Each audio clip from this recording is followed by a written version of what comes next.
My name is Charlotte Elise Westwood, but you can call me Charlie. I was raised in one of the 7 esteemed noble families of Azmarin. I will admit I lived quite the privileged life growing up the only child of Rylan Westwood and Giselle Montecroy, but my parents were diligent in expanding my experiences beyond our manor. Before the incursion, my days consisted of reading, writing, studying ancient languages, and socializing with the other noble families, all in the effort of becoming, as my family would say, an accomplished young woman who would be suitable for marriage. Yet, even with the pressure of being the last Westwood, I felt an undeniable calling elsewhere, a duty beyond that of an overqualified housewife. Through the years, I began to appreciate the beauty in all of the creatures with whom I shared the world. In an effort to honor the abundance of life around me, I took an oath of pacifism at a young age. Violence only begets violence, and I refused to take part in perpetuating that cycle. This oath came under test as my home was ravaged by other planar creatures, but I stand firm in my commitment to peace. Despite the terrors that any one individual is capable of, there is good to be found in every sentient life. It is a gift to see the potential in others, but it is an even greater gift to help them see it within themselves. Hello, welcome to my library, humble though it may be. My name is Tyrion Cariadis, and I'm pleased to make your acquaintance. My story? Well, I was born here in Azmarin, in the Scholars' Village. My father was a learned man of the arcane before he passed, and I found myself inspired to learn all that I could to follow in his footsteps. Magic has always fascinated me, and I endeavoured myself, as I do in most things, to be my utmost best at it. I devoted myself to the Temple of Ioun, and all the knowledge contained therein. When not sleeping or tending to my other duties, I was sure to be found within the temple's wondrous library. I held more pages than could ever be read in a given lifetime, but that was a challenge I was willing to take on. I was excelling in my studies, and the future seemed open with potential. I had hope, I had possibilities, I had a plan, I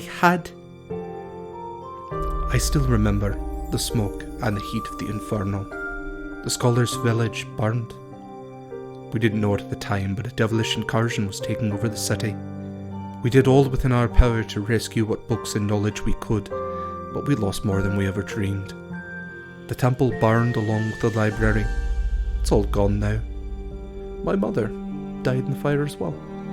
Had I known, in my anger and pain, I looked for a new purpose, a new path. I wanted revenge. So I joined the fledgling rebellion. Myself and my party of revolutionaries struck back against the devils. We felt unstoppable, like we were making a real difference. But one day we fell into an ambush. I was the only one to survive. I had so much. I have little now. The one thing that I'm trying my best not to lose is hope, but every day makes that harder to hold on to. Hello, hey, I'm down here. Hi, I'm Briar, and this is my clock tower. I usually don't let anyone up here, but I guess you can be allowed because I know you can keep a secret. I've been in Azmarin for a while now. I left home after my folks kicked me out. They said our family was too poor for me to stay home and be a dead weight good for nothing. Anyway, that doesn't matter because I can take care of myself. Things were hard when I first got here, but after a while I realized I am good for something after all, and that's being sneaky. And luckily I found a way to get paid for that through the Thieves Guild. I've done pretty well by taking the jobs that no one else wants. You know, just little baby crimes like tiny theft and teensy-weensy spying on people. But after the devils came, those jobs became almost impossible to find. I had no idea how hard life was going to be after the incursion. I managed to stay out of it for a while, but I have a bad habit of finding myself in the wrong place at the wrong time. And then one night everything changed. I was running for my life, as you do, and I found this lady who was dying. And then she shoved this into my hands. This is Najwa. Well, I call her that now, but at first I didn't know what to do with her. Books are usually very boring, but she's teaching me all kinds of new things. It's all mostly in pictures because I'm not a super good reader, but I'm going to figure it out. Najwa's my best friend. So that's how I ended up joining the rebellion. It was all her idea. I wouldn't have bothered, but she gets so mopey when we don't do what she wants to do, and I would do anything to make her happy. She says we have a very important job to do together, so I'm just following her lead. Anyway, enough of that boring stuff. Time to eat. I would offer you some of this bread, but everyone knows that ghosts can't eat. You can call me Jude. Jude Laurent if you really want to know. I was born here, in the heart of Azmarin. Rather shine her light and bless my birth. At least that's what my mother used to say. Used to. My life was fine, okay at best. I had a loving mother and a father who inspired me to be strong. He taught me to fight. He taught me to protect my own. I joined the city guard because of him. He taught me, most importantly, to survive. I'm a survivor. That's what you do in Azmarin. This city of pseudo-peace and gilded gold. You hold your head up and you survive. When your father dies, you survive. When all is lost and a judgmental man picks you and your mother up from the ashes, you survive. And when the world comes crashing down in infernal flame, you do what you must to survive. None of that matters now. Life as we know it is nothing more than delaying the inevitable. The devil's won. What can we do now? But I think of my mother, what she was. I think of my father. I think of what he wanted, what he fought for. I fight back for him. I fight back because I need to make things right. For him. For her. For everyone.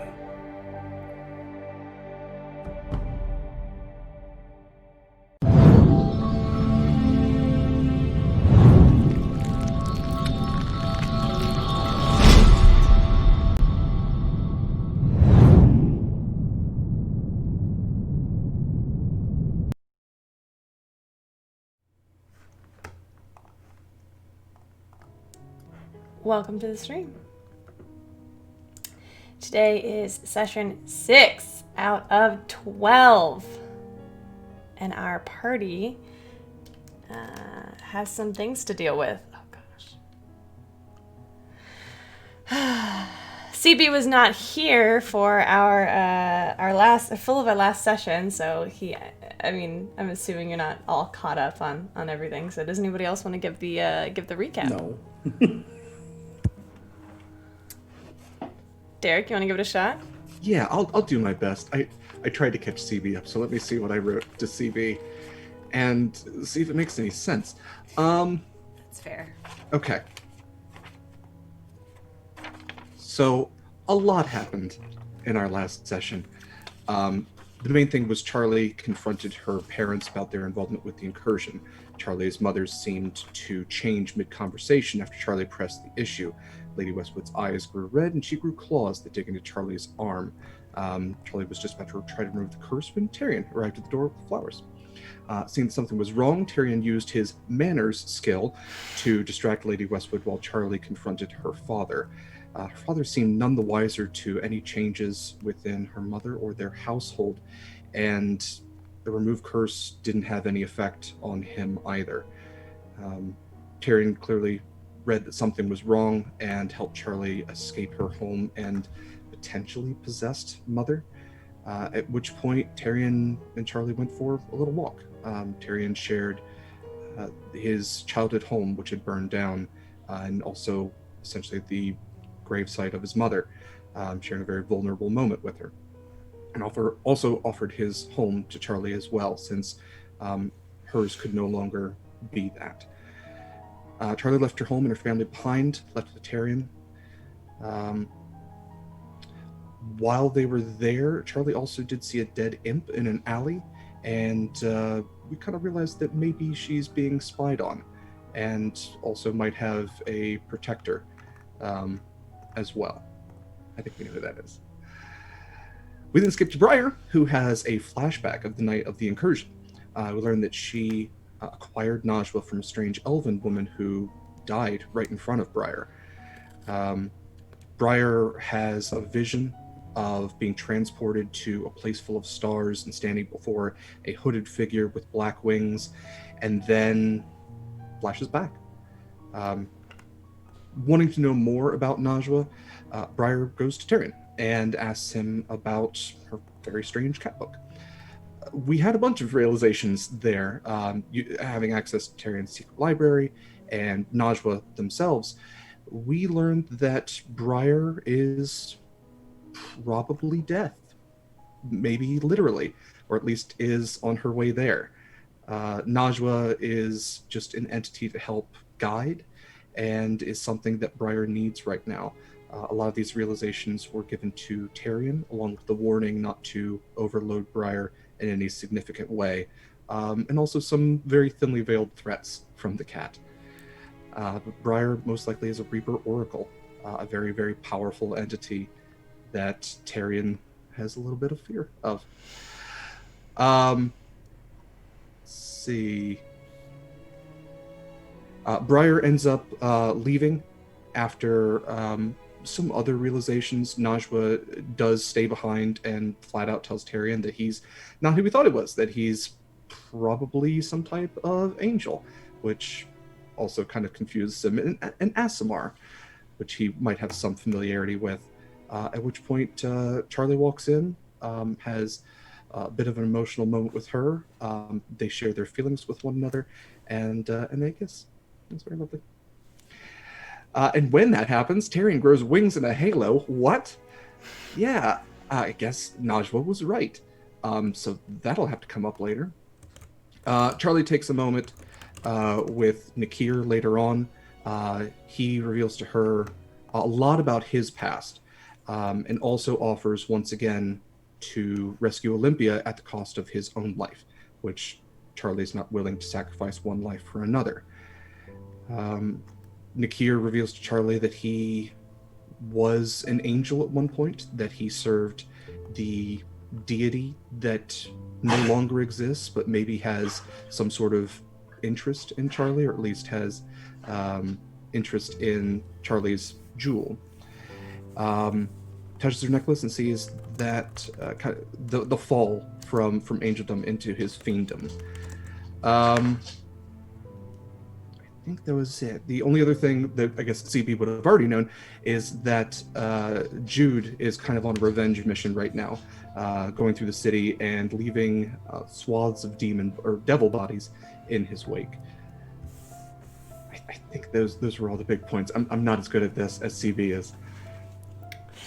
None of us can be. It's fine. Shush. Less revenge, more so. You know, when you need to. You know those places that have been created where you can just go in and just destroy the entire room, just like rage rooms? But his rage room is literally Azmarin, and if you're a devil, then you're dead. Oh, one other thing. Charlie did get a letter from Olympia towards the end, basically saying that Olympia was fully willing to give her life for the cause that she stood for, and telling Charlie to find happiness, that Olympia was probably not much longer for this world. And at that point, the bells tolled, indicating that another one of Olympia's siblings had hanged. The sibling before Correct. Olympia. Yes, Olympia's still alive at this point. She is at this point. So that was Nicholas, twin to Matthias. A deceased at age 29. Oh no, I'm 29. Don't like that. Charlie, you would remember that Matthias and Nicholas were, their interests mainly lay in combat. They loved spending their time at the stables, tending to their horses, fighting mock battles in the square for various onlookers. They were rarely seen without beaming smiles on their faces. Wow, Camille. You're welcome. Thanks. Anytime. So we pick up, actually, With Jude. It is nearing time for your meeting with your mother. What are you doing?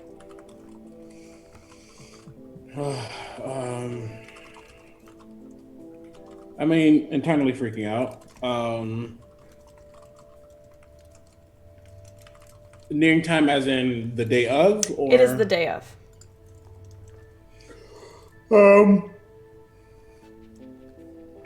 I think he's carefully trying to figure out what to say, what not to say, what could go wrong, things of that nature, because this is the first time he's been face to face with his mother in a long time.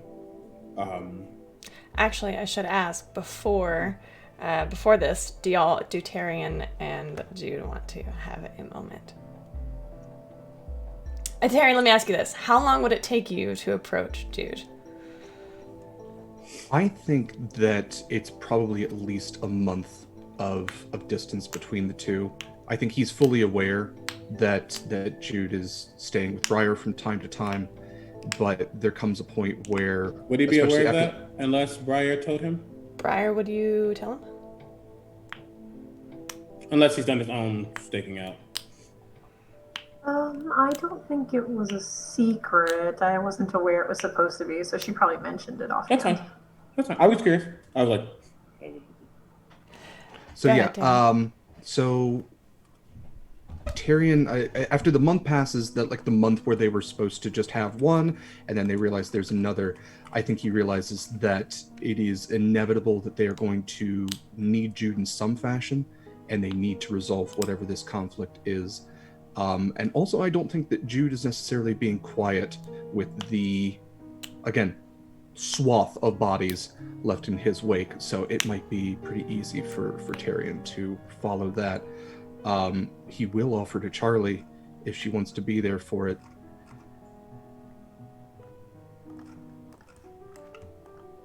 I'm going to try. Sorry, I need to find Tyrion's voice. I'm going to try and track Jude down. Did you want to be there too? He's kept secrets from you as well.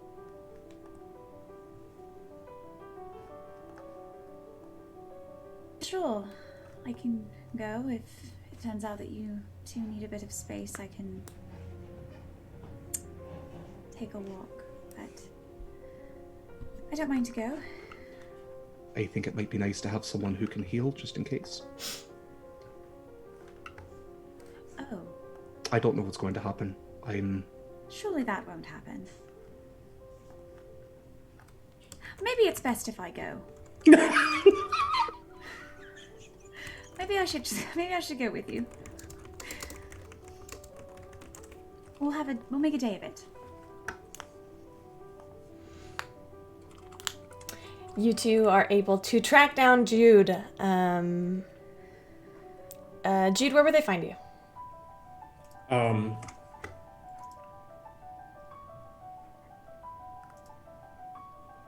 Probably at this point, there's like a dead, not necessarily an imp, but like something slightly above an imp, a taller imp, a temp, who is like gets dead outside of a seemingly abandoned place, almost like their hand or like leg or body is like hanging out of the door. It's probably something he's done recently. It's one of his random grottos that he has. But yeah, they find him somewhere there for sure. Tyrion and Charlie, you see what you see.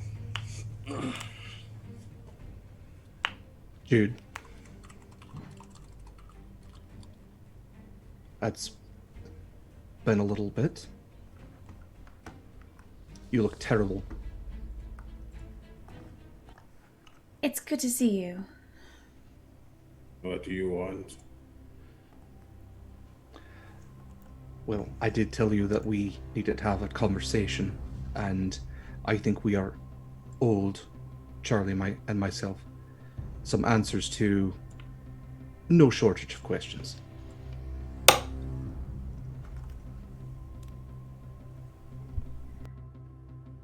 I did say Jude. I know now that that's not your real name. So let's start there. Who are you, really? You seem to know many things. You already know the answer. I know your name. I know, apparently, who your father is and was. I want to know about you, Aegon. Who are you? What are you? What were you?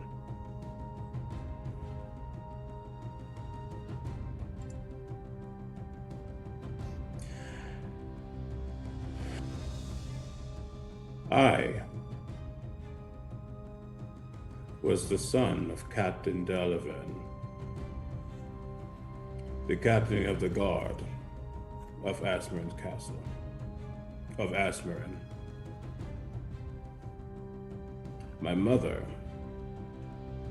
is Marilla, was. She is the speaker of Arathis. They had me.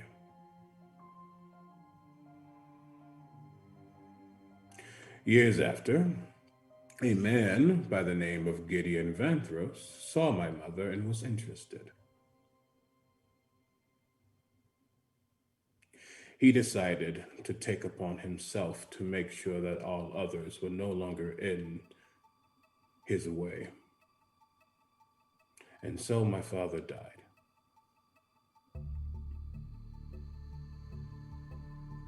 I was young and did not know this. I clung to the thing that I needed most: a father, a parent, someone to look up to. Not an excuse, just an explanation. What I did not realize was happening was that the more we were with Gideon, the more my mother and I were corrupted. The more we needed him, the more he wormed his way into our lives.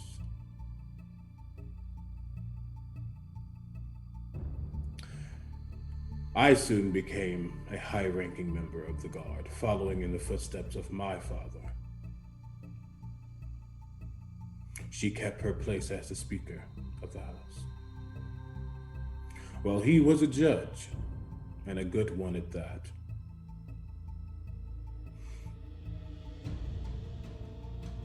And when my father did whatever he did with the devils, you can say we made the perfect symbolism for their incursion. He judge, she jury, me executioner. So when we needed everything to be in place for power, I do not know. I killed, almost, every single last guard who stood in the way. And thus the Azmarin defense system was down.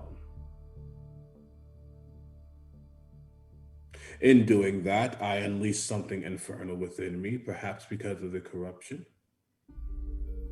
And I became what you now see before you.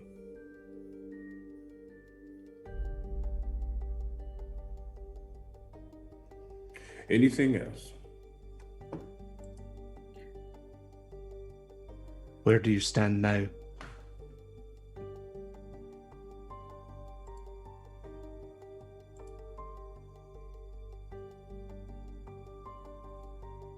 Let's make something very clear. Let's. I truly do not care if I die. I don't care if you die. I don't want to see you dead. My goal is to get rid of my mother, get rid of my Get rid of Gideon. Right the wrong that I did. Right the part that I had in this incursion. And if that means I need to go as well, then once I am done with my task, then so be it.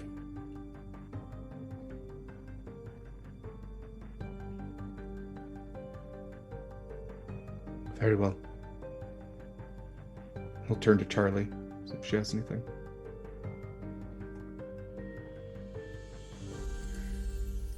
Thank you for your honesty.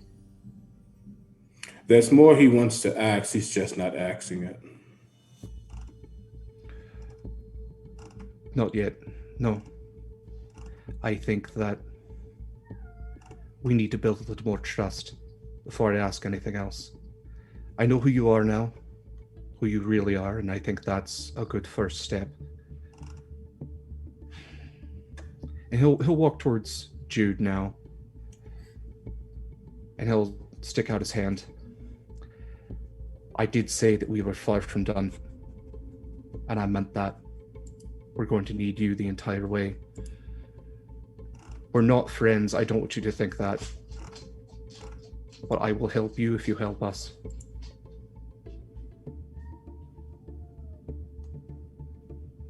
He doesn't take the hand. He just stares.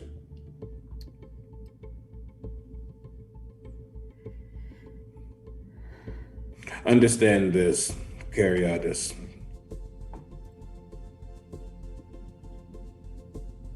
You may have seen a building burn down. You may have been there to watch it burn. You may have seen precious books destroyed. You may have seen the petty lives around you wilt away. But I have seen far more than what you have. Even the ability to comprehend. I do not care if you'd like me. I do not care if she likes me. I care only for one thing, and that's not redemption, but reversal. Azmarin doesn't deserve what my father, what my mother, what me, and many others, as I look over at Charlie, have done to bring this place down.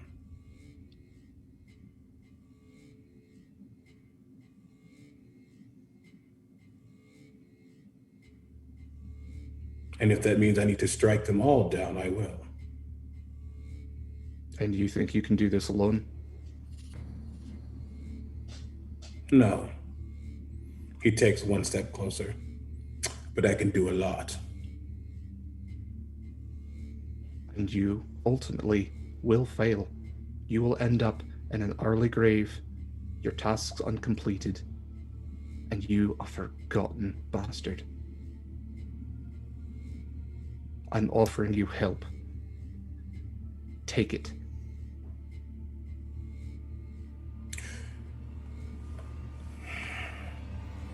Please tell me what exactly you can do. Because if we are going to be, as you say, partners in this, I will not be the only one pulling my weight. I know you have a little connection with her. Is that going to mean you pull your punches? Whatever proverbial punches you actually have. If anything, it's the opposite.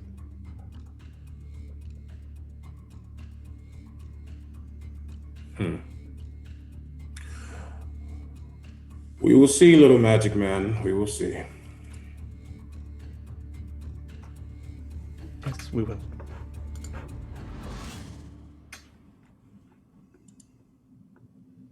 I have a Die. meeting to go to. Fine, don't die. Not yet.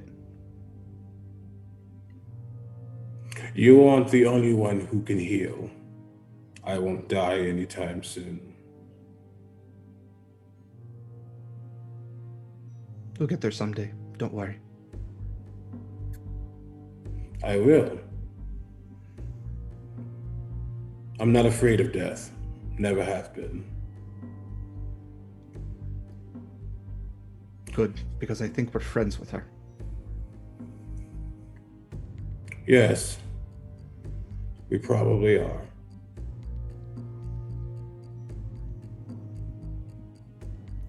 Is this something you have to do alone, or do you want some company? No matter how much she can heal, and no matter how much you can protect, you would be killed on sight.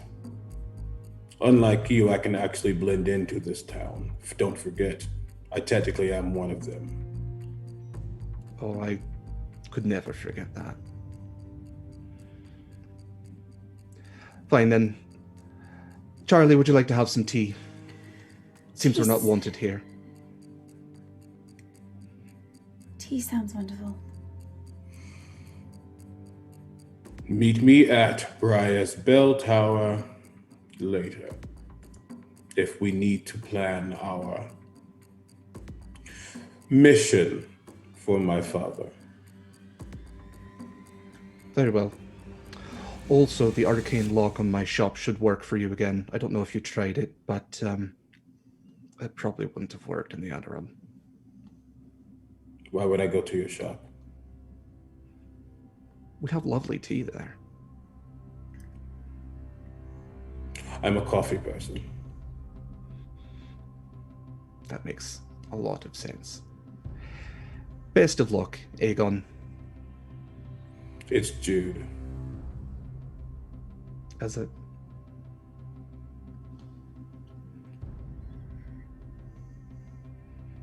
Be safe.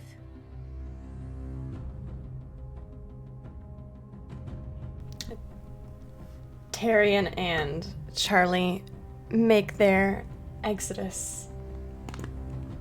And we find you, Jude, at the rear entrance of the Temple of Arathis.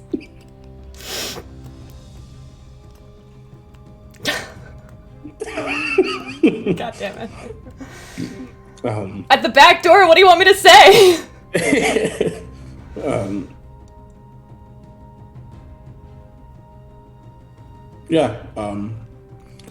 He looks around and goes inside. There's normally a guard here, but as the clock strikes 3 p.m., there is no guard here. You enter easily, quietly, as if you've been in here 1,000 times, as if you grew up here. You know the hallway like the back of your hand. It's intermingling with the various corridors and courtyards of this beautiful temple. The goddess of civilization is also known as Arathis. And she has one high priestess in Azmarin, if you will. Someone they call the Speaker of Arathis. Someone they consider to be the voice of their goddess. Someone they trust implicitly, without question, unwavering. Her office is at the end of the hall. The door is closed, the double doors pulled tight. You see Arathis symbology on the face of these doors, and the goddess stares at you as you approach. I will, as I approach the door, I will look at that frame of her and just kind of look for a second.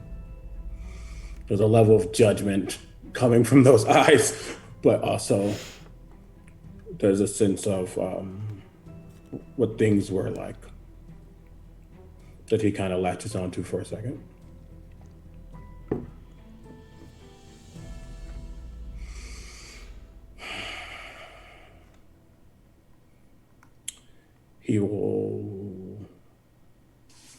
softly on the door.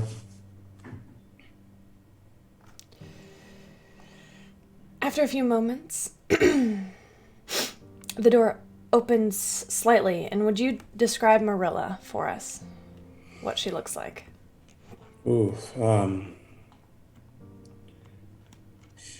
the first thing you see is like she got cheekbones for days. Almost Maleficent-like, but not that striking. But she has, it's actually really funny. You're almost very much how I pictured her right now. She has fair skin, the same green eyes that Jude has, with deep, deep black hair. I mean, there's levels of like brownish highlights in there, but it's still pretty dark. And it comes down to her shoulders, and kind of goes to the back and just kind of lays it straight down. At this point, she might. No, I think she still looks fine. Like something tells me there is no bags in her eyes. She is using Maybelline right now. She's fine. She does. She looks quite well. And as she opens the door and sees you, you see her eyes open wide in surprise and fear, and she tries to close the door. I'm not going to ask you to roll strength. Because she has a -1 strength modifier, so. Oh no. It's okay. I have a negative somewhere too. I hold the door and I say, "Let me in."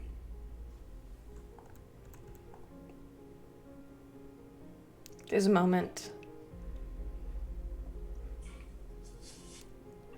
And you can sort of see the wheels turning in her mind of her options right now. And after...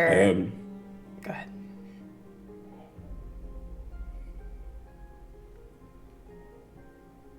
I only want to talk. Can you make a persuasion or deception, whichever one it is? You don't have to tell me.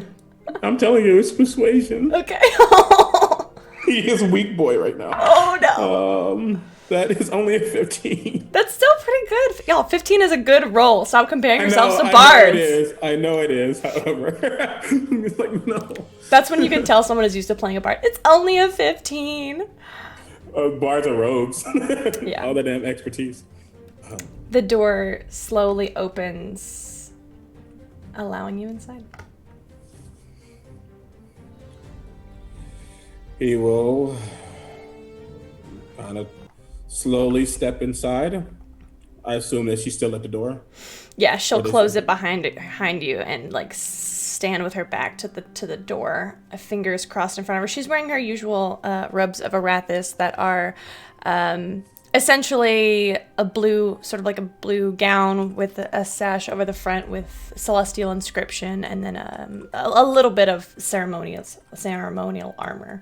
Nothing functional. Just things that come with her title. Makes sense. Sorry. And he kind of like surveys the room.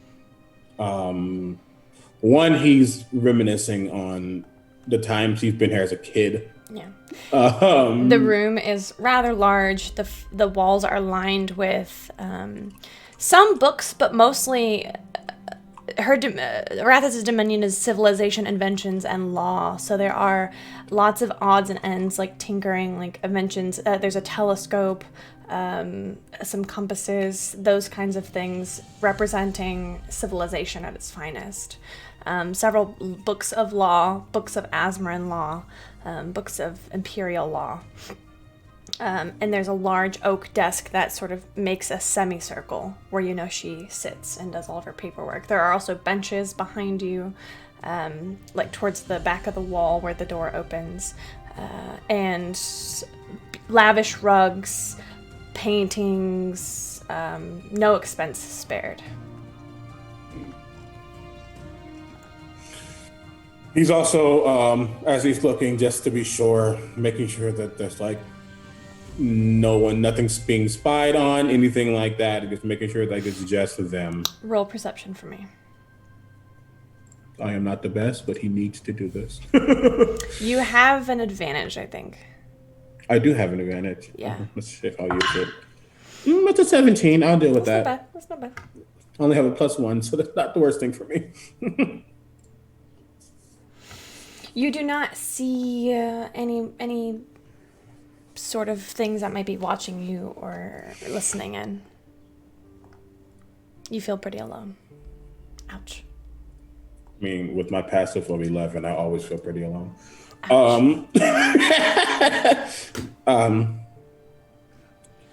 When she's done, like, looking / stalling, it's been a while.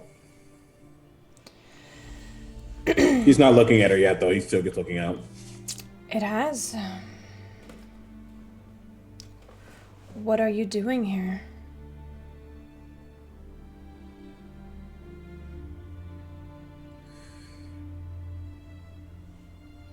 I honestly don't know. How did you pass the guards? A hand taps the sword next to him. Are they not? Oh yeah, my captions aren't there. Oh. Oops. I noticed that, and I just didn't say anything, thinking that it was fine.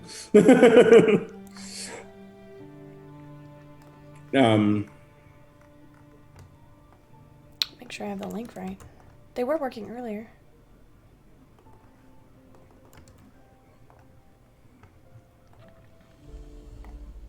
So I need to send you a new one. Maybe just refresh your page. Yeah, and then send me a new one. Okay. D&D Beyond, you guys. D&D Beyond is amazing. I'll send it through Zoom. Okay. Boom.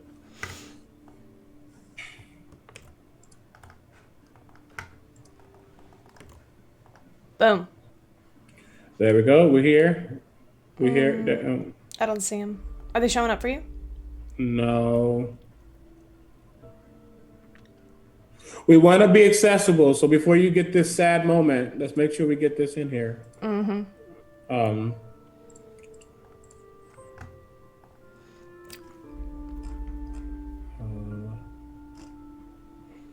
Yeah, I'm not sure. Let's do that. I mean, that's the right theme. Do you have this share? Yeah, I 100% do. I wouldn't be able to have this if I didn't. Yeah. Are the words showing up in your personal? They are. That's so weird. Hold on. Oh. Try now. Hello. Hi, We got you. friends. Got you. Aha! I had to refresh on my end. No worries. Anywho, yeah, after she asks that, his hand taps on the hilt of his blade, and he says, "I'm very persuasive."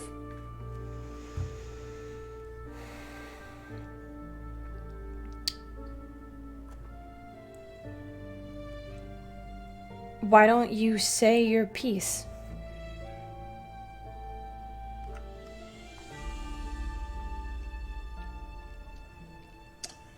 He will turn around. His eyes truly catching hers really for the first time in a while. He's kind of like looking over, seeing if this is actually his mother. Roll insight.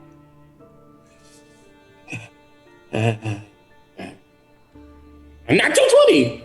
Yes, it's your mother. Hey! Or at least what's left of her. What's left of her, right?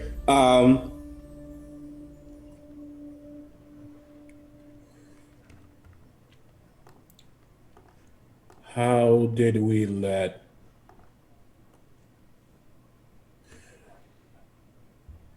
we let him into our lives?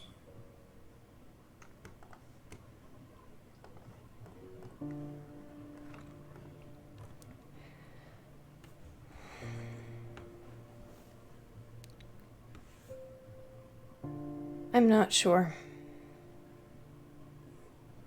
Things just happen sometimes, Aegon.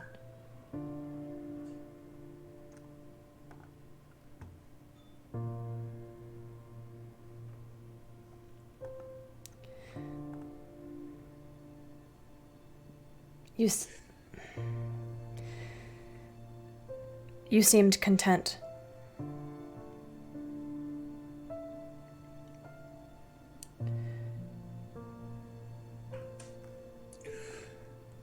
I thought he could replace what we lost. In a way, so did I.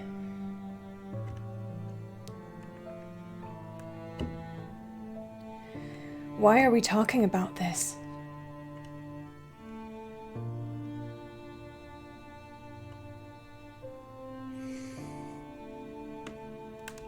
Because even if it kills me, I will make sure my sword runs through his chest.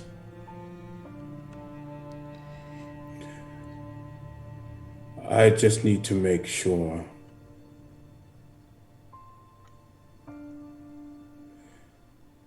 The same sword doesn't need to run through yours. You are just as guilty and culpable as the rest of us.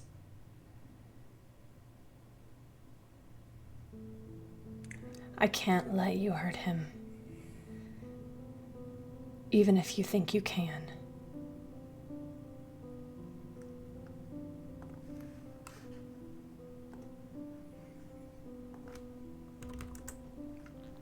You protect him. You did too. I did when I was a child, growing up without a father.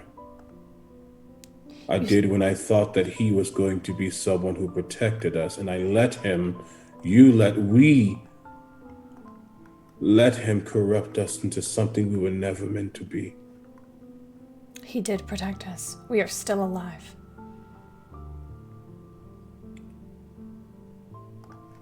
Are we alive or are we just living? That is your choice. How can you be so comfortable with this? What option do I have? Fight back!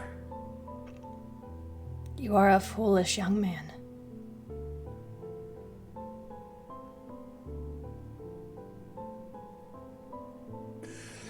I'd rather be foolish than be on the wrong side of history. It's a little late for that.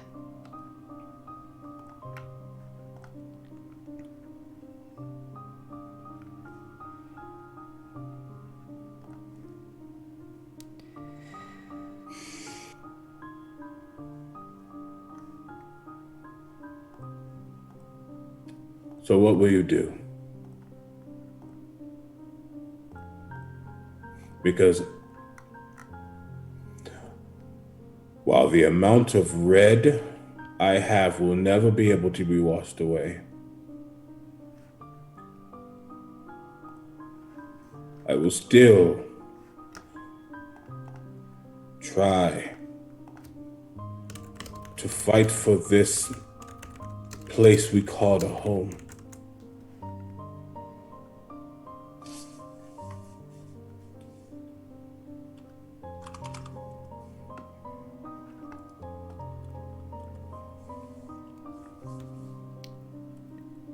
Jude, I need you to make a wisdom saving throw.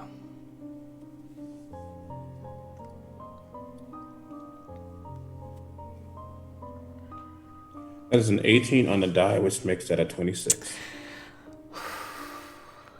Dang it. Okay, that's fine. You watch her reach for the symbol at her, like at her waist, at her hips, and she places her hand there, and you have seen her cast magic before. You have seen her use her divine powers, but you have never been on the receiving end of them. Mm-hmm. She reaches her hand out to you and says, Aegon, you do not have to do this. You can return. I can beg him for forgiveness. Things can go back to the way they were, and soon they will all be gone. Once they get what they have come here for, they will leave. But as her charm effect extends from her fingertips and washes over you, it rolls off.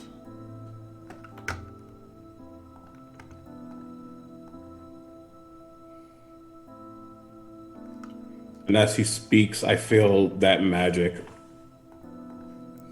realizing what she's attempting to do.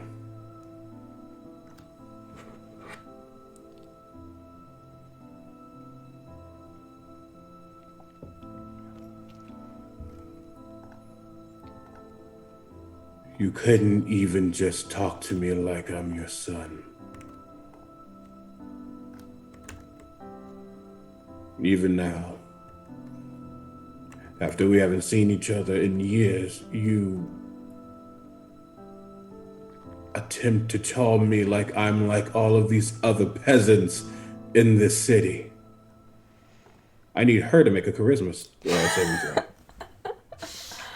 She's probably gonna. It's not. Anything. Hold on. Oh no, my ear. We need a music change, I think.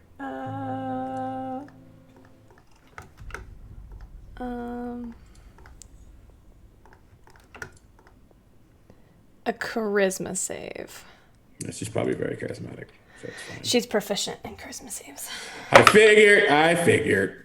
That's a 19. Yeah, she saves. Okay. What is this? What does this for her feel like? Ow, mother bitch. Excuse me. For a moment, you see his eyes flash with that orange intensity, bequeathed to him from his infernal power. And for a moment, you would have felt her be compelled to tell me only the truth, or a version thereof. But as it does not hold,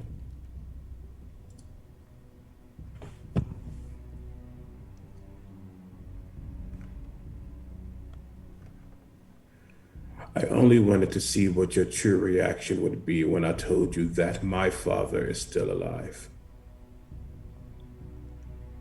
That's impossible.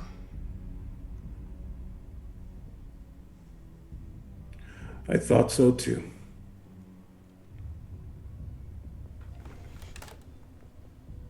And while I will not tell you where he is, that would be silly. I will tell you that he is watching. Make an intimidation check with advantage. No. Beads. I'm using my advantage. Okay. Both of those were not good rolls. That's much better. That is 26. It's as though you can see the color drain from her face. Get out. Get out. Now.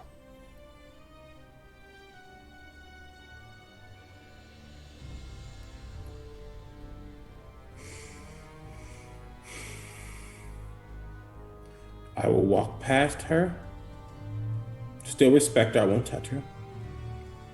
Though he wasn't just like shoulder checker. I was wondering if that's what you were going to do. I'm here for it on the way. He was going to, but no, he can't do it. But he will get to the door and put his hand on the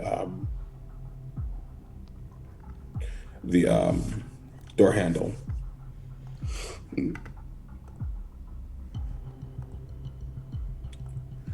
I will always love you because you are my mother. You are the one who brought me into this world.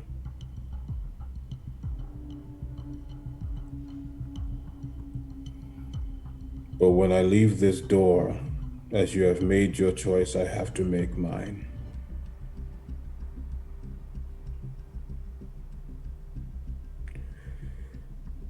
I will kill him, even if it kills me.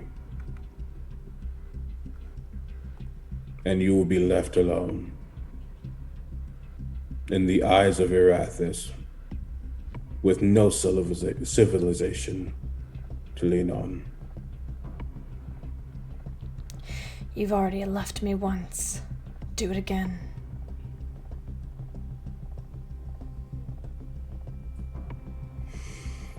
Don't worry, Mother. And as I turn around, my eyes go orange again. I say, I will, as I cast darkness and leave the room.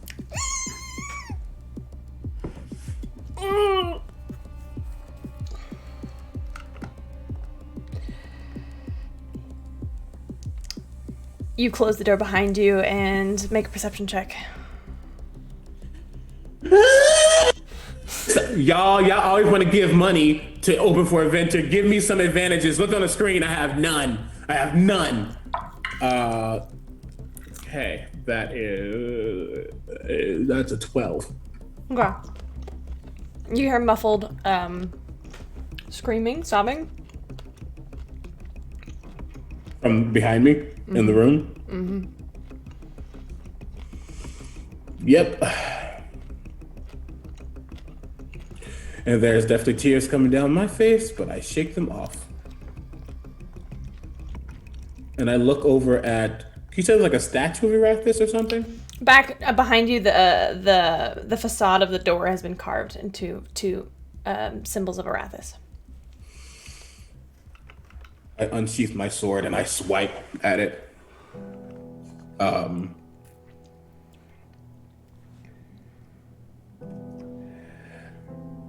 And then I leave. And if someone tries to stop me, they can take this big ass sword into their gut.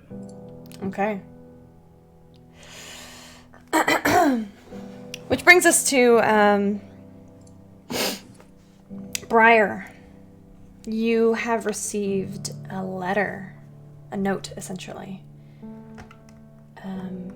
saying that you are needed at the rebellion headquarters.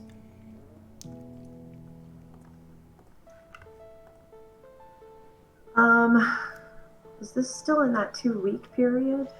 So after the last session, we had like a month that went by, and then y'all found out at that month that it's going to be another 2 weeks. So it's within that 2 weeks period. Gotcha. Okay. I go, but I go a day late. Sure. Tyrion and Charlie get the same note.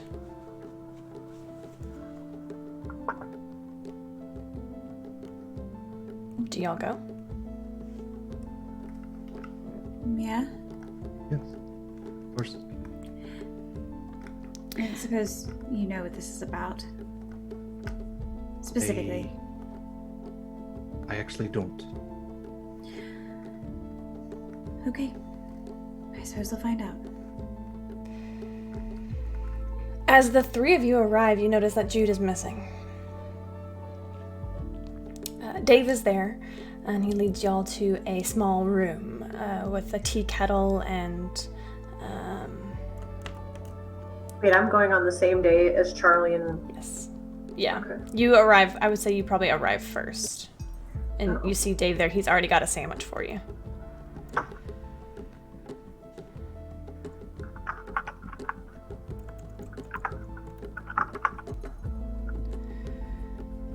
It's not long after that Tyrion and Charlie walk in.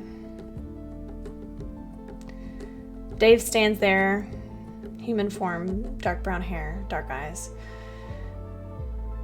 Thank you for meeting me. We have a bit of a problem. We've just received word about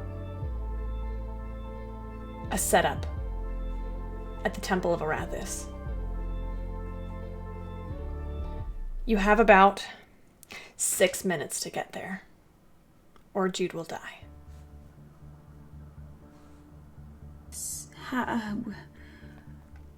6 minutes is not long. Okay. No, you better hurry. I'm turning to go and kind of... We're going, right? Yes, now? Yes, Yes. Briar, do you know the quickest way there? Yeah, let's go. I'll just head out. I need each of you to... How quickly are you moving? How far would it, or how far Yeah, is how it? far is it? Briar could probably get you there in less than 10 minutes. Okay, but we said we had 6 minutes. You did. So, I did say that. So quickly. Very, very quickly. There's nothing.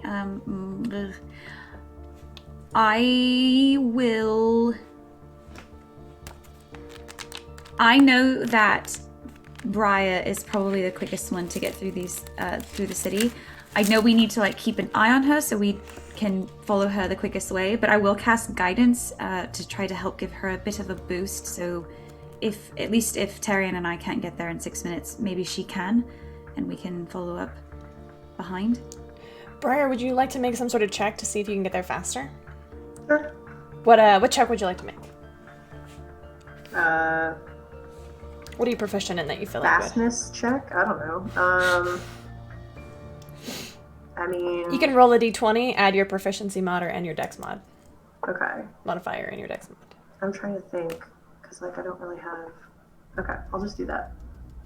The song that's playing is called Time is Running Fast. That's a 21. Nice. Okay. You start upping your pace, feeling the frantic need, the desperate need to get to Jude. You are able to get to the Temple of Arathis in record time, maybe less than 4 or 5 minutes after you left. Is there an easy way in, or does it appear to be guarded? You approach the front and there are guards. They look human in nature, but they're wearing dark armor, dark plate armor, and they hold weapons, which is technically not allowed in the city. But that's the front. That's the front door that you see. Out front is a beautiful garden with a brilliant statue, lots of trees and lush gardens. I think as I'm running up, I will cast Minor Illusion to make it look like there is like just this scary, totally sus individual trying to like sneak in very obviously.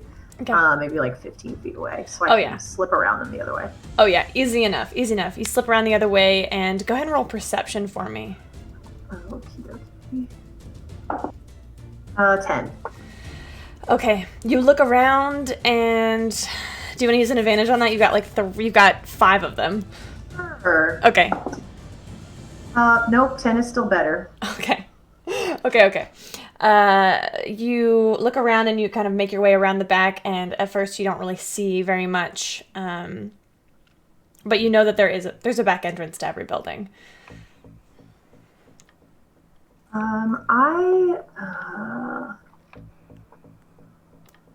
I'm going to cast Locate Object on Jude's shield. Does Locate Object work through 1 foot of, not 1 foot, it would be 3 feet of stone? What's the stone on, is there? It just says, sense the direction as long as it's within 1,000 feet. If it's in motion, you know. Specifically can't locate. Hold on. Can't locate through thickness of lead. Okay. So it just can't go through lead. Okay, perfect. Jude's shield is moving back towards the back of the building. That's where I'm going. Okay. Go ahead, Mindy. While we are running, I would like to cast Sending to Jude. Okay. Because that's all Mindy does in D&D, apparently. Jude, we heard word of a setup. You are in danger. We are on our way. Please be careful. Jude, you get this message as soon as you push the back door open, and standing there is the horned devil from Big boy. Oh!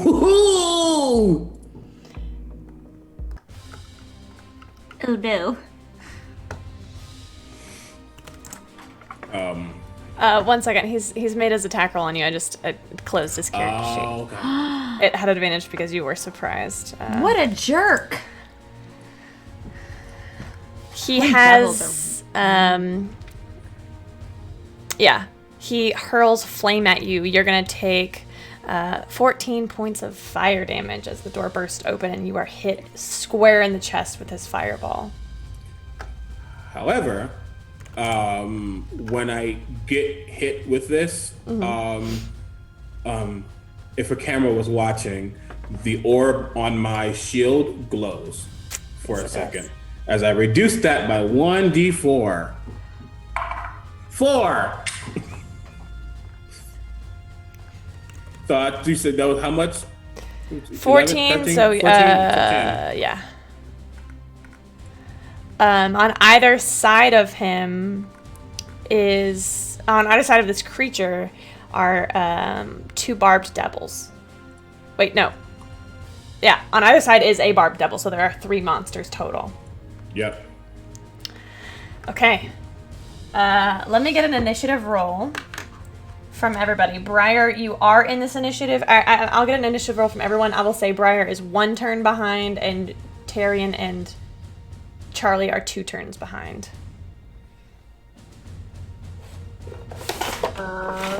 That's a 19 for me. Okay. Can y'all put y'all's initiative in the Discord or in the Zoom chat? That'd be great. Yeah.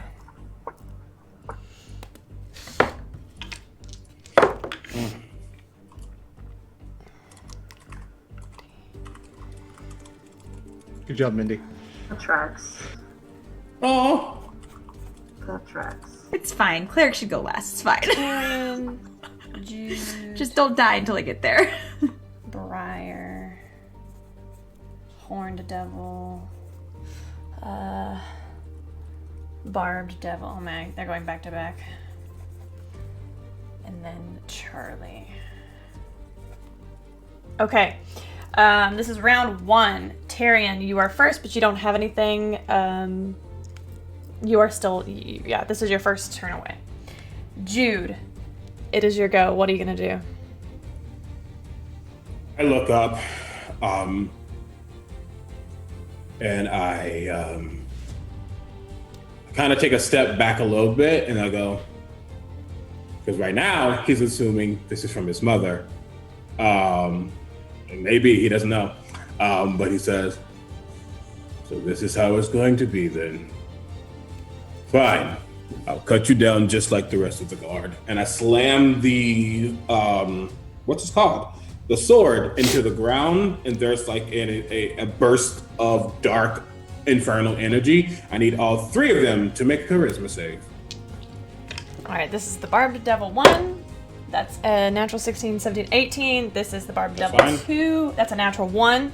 This is the Horned Devil. That is a natural 3. So 2 of the Horned and 1 of the Barbed fail. What happens? They are baned. Excellent. Horned. Get wrecked. And that is concentration. That is concentration. All right, I'll make It a note of is. Yep. But I don't have a bonus action necessarily to do right now. So, and I just kind of gets ready my sword and my shield. Yep. And that is what I would do. Okay. Briar, you come up on the scene, and what you see before you is, as you run up, kind of scramble to the side of the building, and around the side you see this back of this massive building. The back of the building is not as glorious or beautiful as the front. The back is sort of like, if anybody's ever gone to an animal shelter, there's like the back door that barely gets used, and there's just like a big parking lot. This is just a big empty paved way of cobblestone and some trash cans, essentially. There's nothing back here. That is, we'll say you are out this first round, but next round you'll be ready to do whatever it is you want to do. If you want to tell me where in position you want to get, that's good too. I'm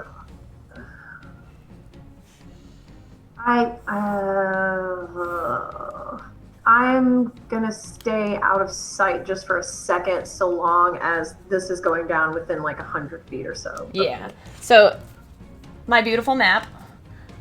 Here is the building right here. This is the door that Jude came out of. Jude is right here. This is the horn and the 2 barb devils. They're about 5, 10, 15 feet away. Awesome. All right, you are... Go ahead and make a stealth check for me.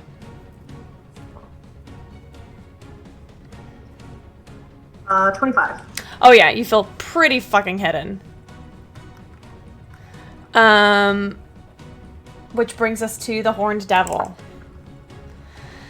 The Horned Devil is going to close the distance between you, Jude, and he's going to make 3 melee attacks. Mm-hmm. And they all are minus a d4. Yes, direct, hopefully. One with its fork is plus 10, so does a 19 hit you? No. Okay, and that wasn't even minus a d4 either. Does a 26 hit you? Is that minus a d4? Yes, it was. Yes. Okay. Like I said, does. Second fork attack, you're going to take 15 points of piercing damage. Then let me do... I'm fine. Your concentration check. Nice. Yeah. Thanks for checking. Yep. The baned barbed devil is gonna make its 3 attacks, 2 with its tail and 2 with its claws.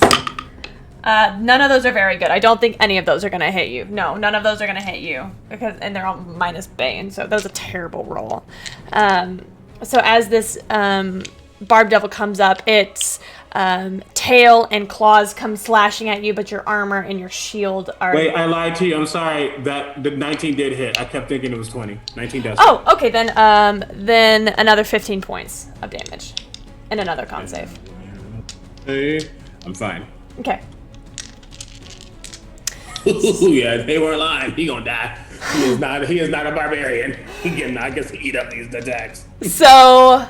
The third creature, the barbed devil is not banged, is going to make its 3 attacks on you. Those are much better. That's going to be 2 26s and a 17. 17 does not hit. Okay. The 2 forks, that's going to be, again, another 15 and 15. They both are 15? They're both. Plus 10 to hit, 15 points of piercing damage. Oh, you're not rolling. You're just doing the I'm base. just taking the average, yeah. He's out. You're doing 15 damage. I know. Oh my god. Okay. I'm thinking they're rolling. No, he's out. With 9 attacks, only 6 of them hit. Yeah, he's out. Oh no! Consequences. Okay.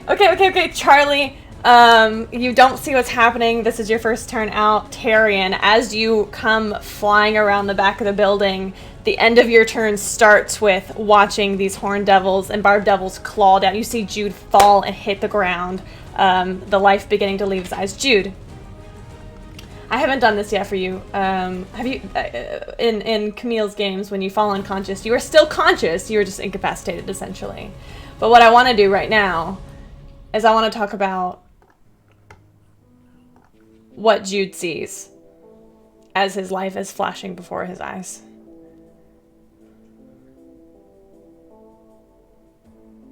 What is this? What in this moment, in this round of combat, what is Jude thinking of? In this round of combat, his mother is fresh on his mind.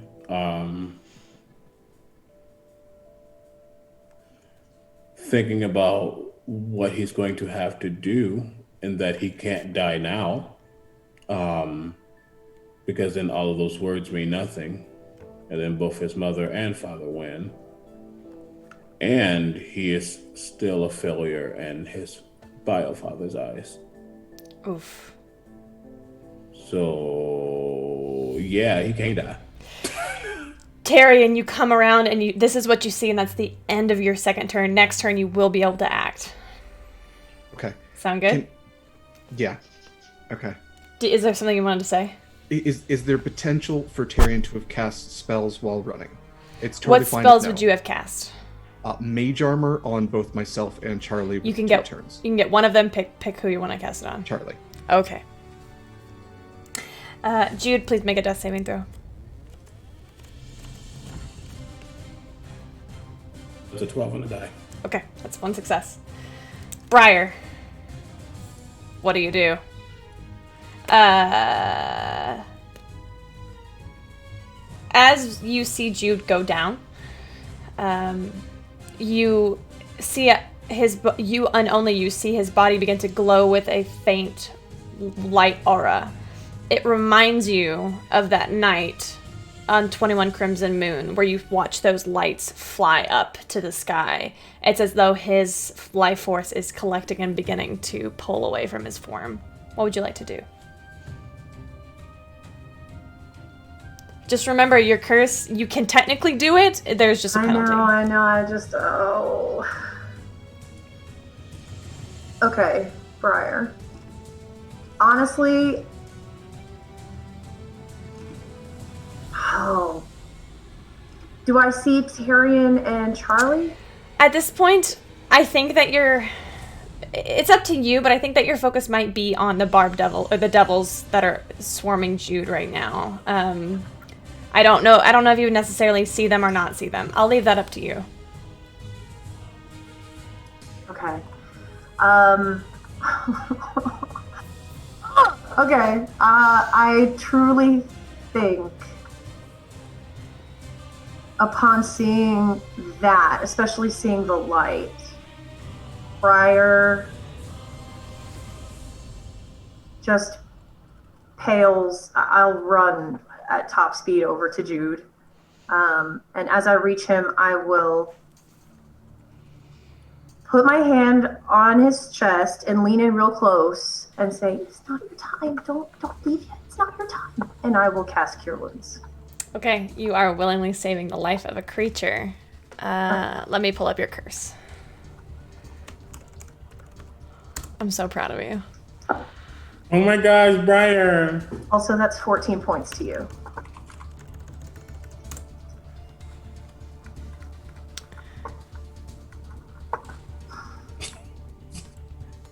Biggest laughing. 15 damage. 15 damage. I need you to roll. I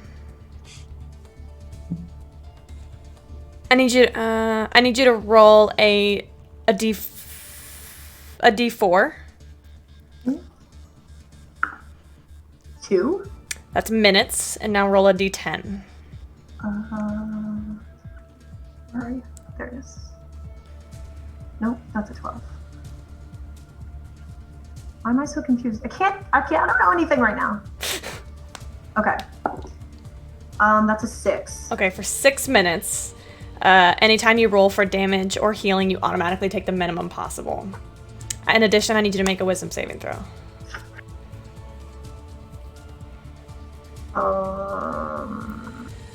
Shoot. Please don't fail this. You have advantages in crits. Oh, I do have an advantage because I'm going to use it. Yeah. Oh, that's way better. That's a 19. Okay. This is not permanent. Oof. Curses are no joke. Okay. In this moment, Briar, you feel as though something terrible is going to happen. I don't think you really understand what exactly it is. But as you get to Jude and you watch these devils sort of react to your presence and have this interruption in their plans, you lay your hand on Jude's form, and as he regains those hit points, that light fades back into him, and you watch his eyes flutter open. You okay, buddy? You have to get up. You have to get up. Is that the end of your turn? It is. Okay. No bonus action or anything? You're standing like right in melee with these 3 devils. Maybe like disengage, or I don't know. I'm just the DM. I like how you are saying that. Disengage. No, I'm not gonna leave him. That's fair. I love her. You can. Yeah, that's fair. Okay. Fuck. Why are you doing this to me? Okay. This is fine. Everything's fine. It's the Horned Devil's turn. It is? No, I thought he gets attacked. Briar, it goes Terry and Jude. Briar, never mind, 'cause Horned I was Devil. out. Yeah. Yeah. I forgot that I did a death save. Oh, shit. Yeah.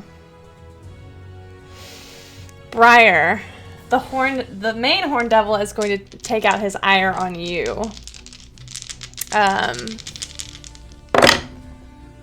Okay, that's not great. There's chance for us yet. Jordan is so right about me. Okay. Fork, plus 10 to hit. That's going to be 15 to hit. Does that hit you? That just hits me. Okay. As the fork comes down and starts to impale you, you're going to take 15 points of first piercing damage from the first attack. 15 points of... No, she's not? For the first attack, Tyrion will use his projected ward, which he has from casting an abjuration spell. Okay. And a magical shield will absorb that first attack, all 15 points. Briar, you see Tyrion skid into view, and Tyrion, what does it look like as you project your ward? So he kind of has the magical shield kind of around him anyway. It kind of shimmers a little bit. You can only kind of see it in certain light, and just full throws it, tries to catch the first attack right as it's about to hit Briar. The second two attacks do hit. The first one is for 15 points of piercing damage, and the second one is for 10 points of piercing damage. And then I need you to make a Constitution saving throw.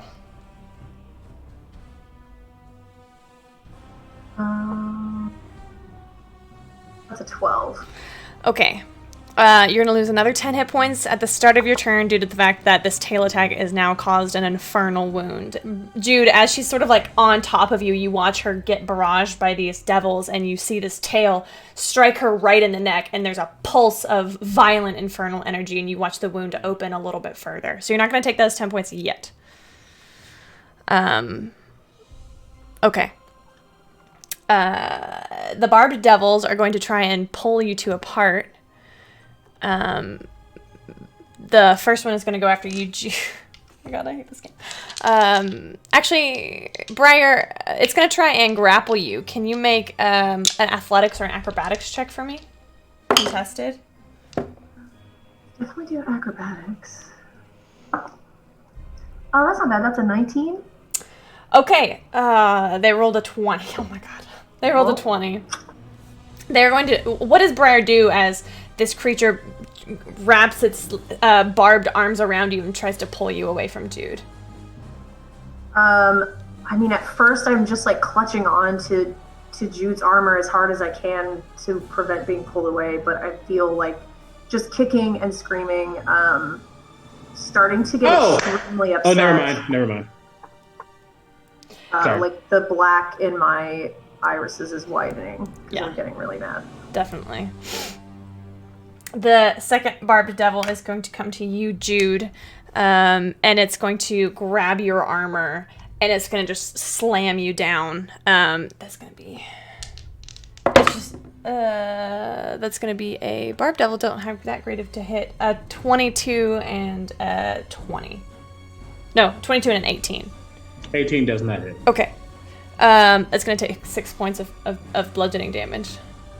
Ugh, this air knocked out of me. Are you as back? I'm barely conscious. No, I'm still okay, here. Okay. Which brings us to Charlie. The end of your second turn, you slide into view as well. That's the end of your turn. Sorry. Which brings us to Tyrion. Tyrion, it is your first full turn. What are you going to do? Tyrion is going to activate... what is it called? It is... Radiant Soul. Tyrion is going to, now that he knows he can, grow a set of wings and a halo and take on his semi-angelic form, and he will then use his movement to take 30 feet into the sky. Okay. Just what the fuck is that? Jude, you are up. Yeah, I mean, I see the glow, and I'm like, who the fuck is... Now that makes a lot of Everybody sense. has an instant crit from Graham.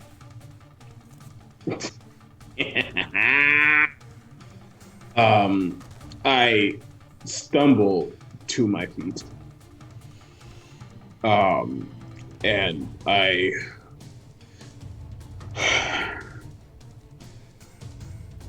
Get out of here, Briar. Wait, you're being held right now. She's restrained in the arms of this barbed devil. Just stab him. I don't care. Just stab him. Yeah, he's gonna go after the barbed devil. Okay. Just let her go. Instant crit. Don't care. Okay. Because I'm not gonna try that right now. You say you double dice. You can roll twice or double. It's up to you. I remember. Okay. So what I'll do is just this real quick. Sorry, because I always forget what these things are. Okay.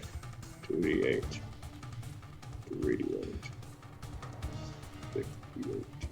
8d8. Oh no, they have a thing on D&D Beyond for this. So you don't have to guys keep rolling dice. So 1, 2, 3, 4, 5, 6, 7, 8. Roll. Oh, that's a sound. We can't okay, hear. cool. I know, but I was like, oh god.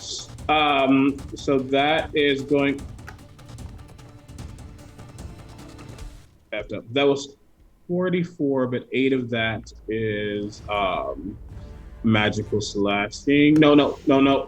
Sorry, 44 plus 6. 50, but 50 damage, but 14 of it is slashing.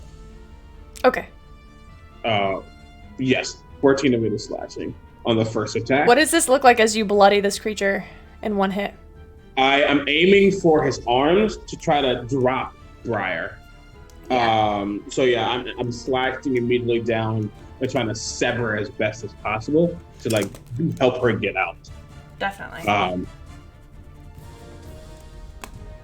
And then I will hit him again with advantage. And that's a crit. Of course. Sorry. I just literally do that again. Okay, I'm definitely putting I put a smite in the first one, smite in this one. Oh my gosh. Sorry. I didn't mention that. Yeah, it was 50. It was 14 regular. The rest was radiant. Okay, that's fine. Yeah. Wait, do the thing. Why are you being mean? Sorry. Roll. There we go. Okay. That is so it's 30. It's 42 in total. 42 in total. 13 of that is slashing. 42. 6 minutes, 42. 13 is slashing. 28 is radiant. Math. You don't have to differentiate. Oh, okay. For me. Okay, Thank cool. No worries. So yeah, 42 in total. Okay, this thing has been reduced to barely any hit points. You've done your 2 attacks. Any bonus action? Yeah. As a bonus action, I will. Yes, I will. After I slash, I put the shield in front of me, and there's like a heat wave that comes off of it that envelops me as I cast Shield of Faith. Okay. Because I'm gonna die if I don't do that. That's probably fair. Like I will die. Which brings us to you, Briar. You are restrained, so restrained is your speed is 0. You can't benefit from bonus to your speed. Attack rolls against you have advantage, and all of your attacks have disadvantage. You can use an action to try and break free, or you could attack. It would just be at disadvantage. And you can't have sneak attack on a roll if you have disadvantage on it.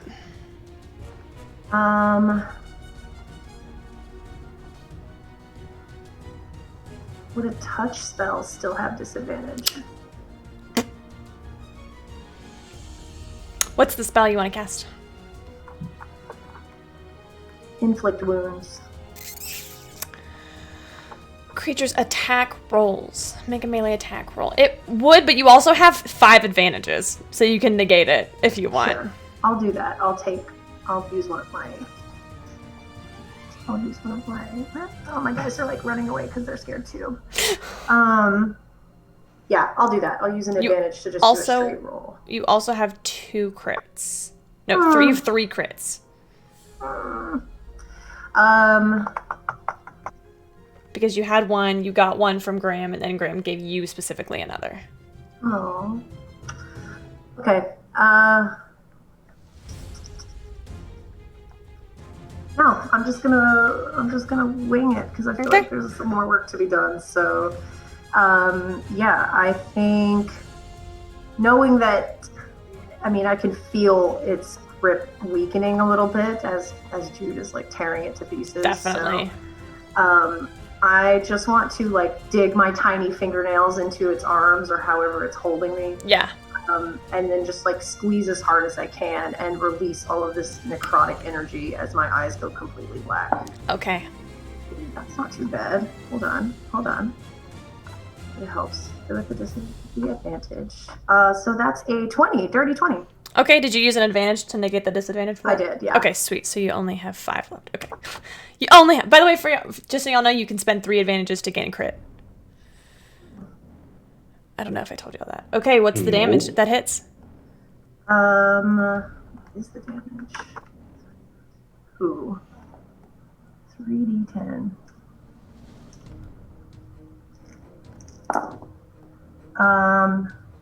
15 points of necrotic damage. How do you want to do this, Briar?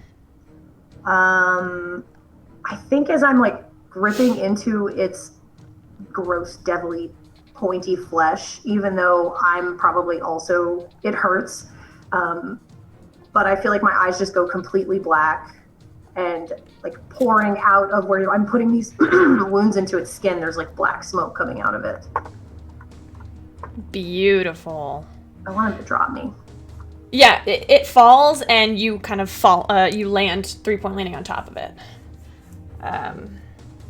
Okay, at the end of Briar's turn, the horned devil is going to rear up, and that's where we're going to take our quick break because it is 10 past 12. But we will be right back. Please, everybody get up, go stretch, get some water. We'll be right back. Oh, baby, I love your madness. It's so incredibly beautiful. Oh, you shine like gold, so selfless to all, and wild like an animal. Some would say I'm insane in the right and way, but I just love to play in your fun and your games. Always hungry for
me to pieces. Yeah, I need it. Want your pandemonium.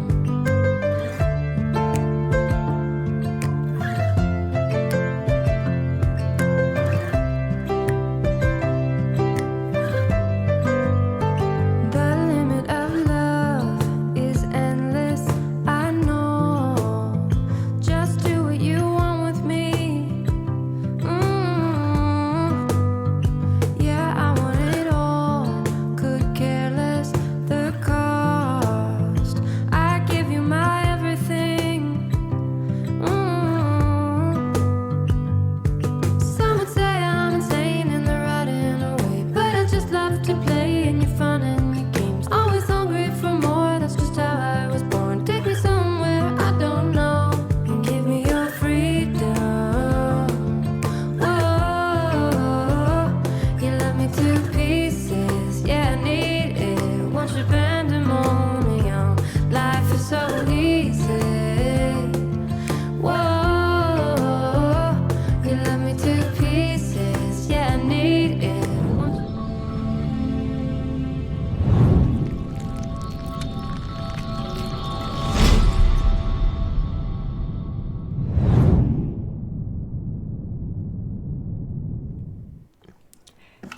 And we are back in the middle of this fight between a horned devil and two barbed devils and the Ashes of Azmarin party.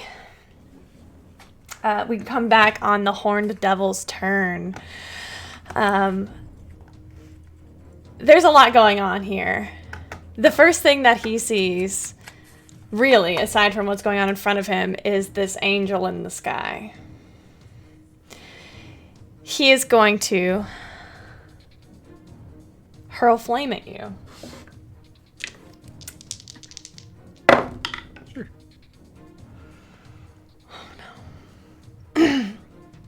That's 20 points of fire damage. Can I counterspell that? I don't know what spell level to use for hurl flame. Okay, let's do it. Roll a d20 and add your whatever. Okay, so that's a 19, and I think counterspell adds your... Okay, so the DC is, whatever, 10 plus the spell's level. I'll say the spell level is level 3. Okay, so, 19 then, so... That succeeds? Yeah. Okay, so the first one, the natural 20, is not a success, thank God. Okay. Oh, yeah, I saw that face. I'm like, oof, that looks bad. The second one is going to be a dirty 21 to hit, so that's 10 points of fire damage on you, Tyrion. Okay. That's his... that was the barbed devil. That wasn't even the horned devil. I'm sorry, I was looking at the wrong stats. That's going to be 14 points of fire damage instead of the 10. Instead of 10. Okay. Yeah. And now he's dead. No, he's not. The barbed devil... Okay, actually, I need to retcon something earlier. As Briar, you feel your nails sink into this creature. Unfortunately, your curse... you watch it fall and hit the ground and life leave its eyes, but then there's a terrible pain inside of your chest, and that damage comes back out and he opens his eyes again. What was the minimum damage that you could have rolled on that?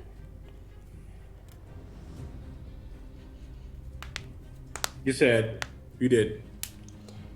She did. Inflict wounds? Yeah. 3d10, so 3. Okay. You watch as that life force just slowly comes back to him, and it goes straight to Jude. It looks like you have created some sort of connection between them. Not like, Jude, you don't gain hit points. It's not like that. It's a flavor text. Y'all, don't read into it too much. I'm like, I was like, y'all making my life real hard right now. Just flavor text to explain my own mess up. It's okay. The second barbed devil... or the first barbed devil, none of them have Bane on them anymore. But the first one is going to go for you, Jude. 3 attacks, 2 with its tail, or 1 with its tail. That's going to be, that's cocked. 22 to hit. No. 18 to hit. That doesn't hit you. No. But that 19 to hit will, right? No, not with your Shield of Faith. Ah! And then the last one is a one with the snails, 2 of its claws. So this is the second claw attack. That's a 17 plus 6. That does hit. All right, you're going to take 6 points of piercing damage. And let me get a con save for that Shield of Faith.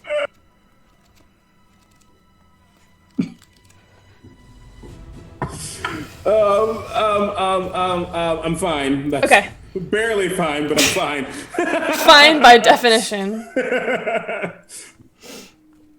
And the second Barb Devil is going to come at you, Briar.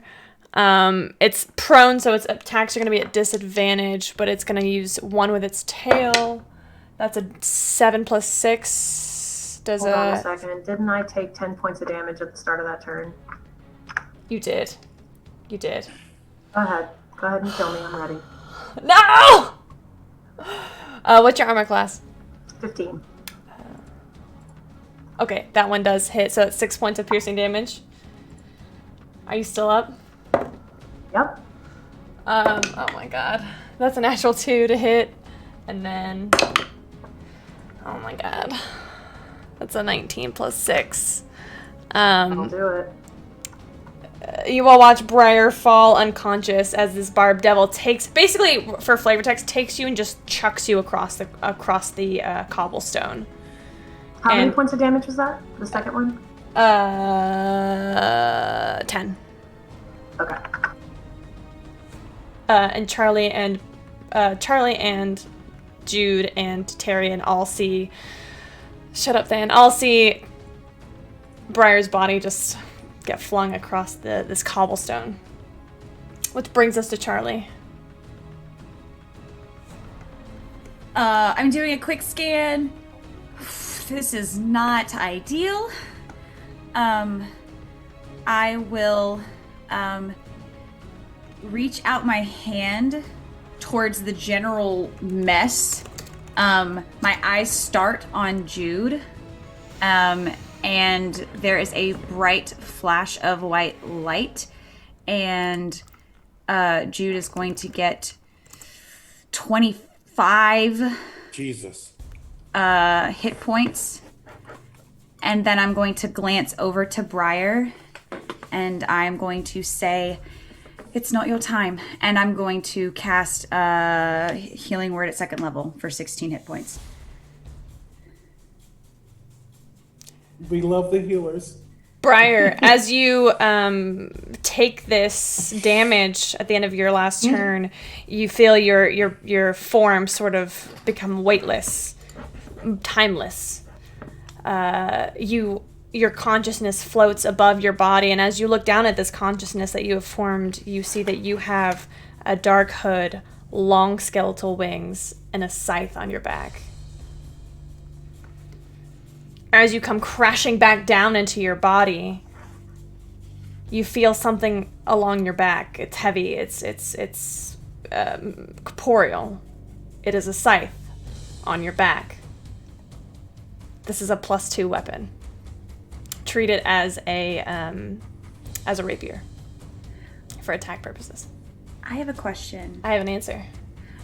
So for my Channel Divinity Preserve Life, as an action, restore up to 30 divided among. Is that like a one and done thing? AKA, I should just dump all 30 in at one point. Is that how that works? Send it to me. Send it to me so I can look at it really quick.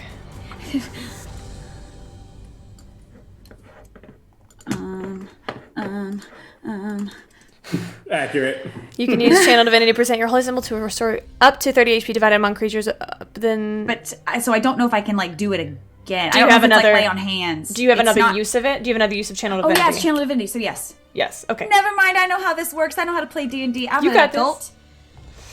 Fine. I've only played a bajillion clerics. It's fine. You're beautiful, Charlie. Tyrion, Does my curse? Question. Does my curse prevent me from getting? Does that affect the healing that I receive as well? Okay. Nope. Actually, and your infernal wound has gone since you've been magically healed. Tyrion. Okay. Is there a place on the map where I can be between Charlie and Briar and the Devils and also have them in a straight line? Yeah. Cool. Tyrion will land in front of them, wings fully outstretched. Yeah, you're technically behind them, so they're like facing Jude. Charlie and Briar are back, and you're right between them, and they're all like in a line with you. Yeah. Perfect. Yeah. I'd want to create kind of like a barrier between the devils and Charlie and Briar. And then Tyrion will, eyes glowing, halo, bright wings, just say, "Be gone," and he will cast lightning bolt. Okay. So that is dexterity saving throw. From all three of them. Yes. For the horned devil, oh, they get advantage. Hold on, mother bitch. Can I use an advantage to make that a flat? You cannot. I'm so sorry. If one of them, if they're prone, do they still get advantage? Isn't one of them prone? One of them is prone, so they will not get advantage. Okay, so 11. It's a dexterity save. It is. Does an 18 beat it? Yes. Okay, so the horned devil succeeded. The barbed devil do not get advantage on their saves, so that's a +3. 9, 10, 11, 12, and then so both of the barbed devils fail, but the horned devil succeeds. Okay, so the barbed devils will take 42 points of lightning damage, which is also semi-radiant. There's 6 points in there that are radiant. The horned devil will take 21. What was the 40 what? 40 what 42. now? 42? 42. It's a great number. That's a good ass number. Life, the universe, and everything. 42. Okay, 110. Calculator. Damn. Jude asked what he could do. This is That's literally what he asked, though. Like, what can you do? Because you haven't shown me shit yet. You showed me. So this battle, throw wings, lightning bolt. Are we friends now? You are the first person to do damage against this horned devil. The barbed devil that Briar had almost taken down absolutely just charred and like crumples in on itself.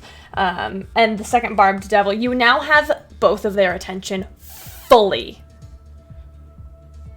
Jude, it's your turn. Actually, unless you have a bonus action, Tyrion. No. Okay. Jude, it's your turn. Yeah. Cool. Great.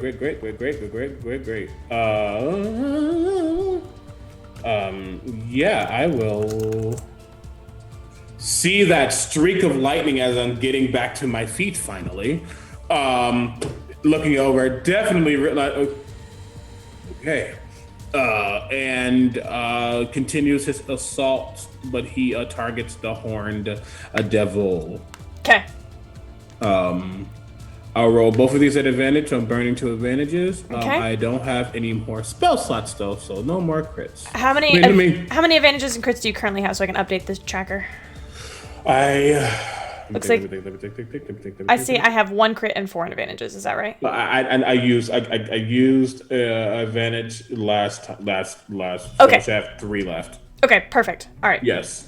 Go ahead I and make critted on one and used the advantage on the second one. Yeah. Beautiful. Go ahead and make your attacks. Yeah. Cool. First one with advantage does a 18 hit. The horned devil? Yes. An 18 is what you needed. Okay, cool. Great. Second attack is a 16 on a die, so yeah. Yeah. Great. So that's going to be... Oh, wow. That's actually really good. 15... 27 points of slashing damage. Magical slashing damage. And I can't do that. No more spell slots. Keep forgetting that. That is what I do. No, I bonus action.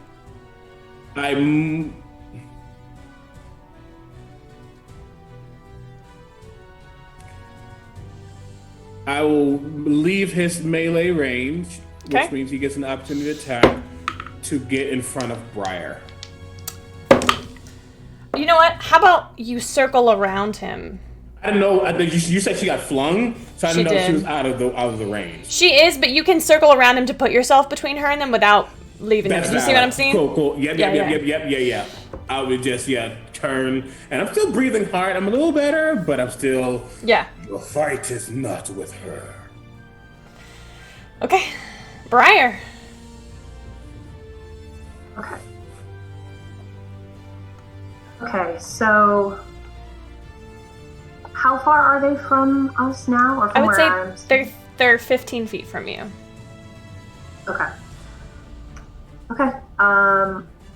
I feeling around for this thing on my back. I will pull it off and look it over quickly. Thank you, Najma. And I will remove a dagger from my belt and fling it at the head of the devil that is facing us. Sure. You want to go after the horned devil or the barbed devil? Does one of them look more beat up than the other one? The barbed devil looks significantly more beat up. I guess I'm gonna do that one. I will fling the dagger at it. All right. At its head first. And this dagger is not magical. It is not. Okay. That's still a 21 to hit. That will still hit. But if it's minimum damage, that's only 4 points of damage. 4 Okay. points of piercing damage. All right.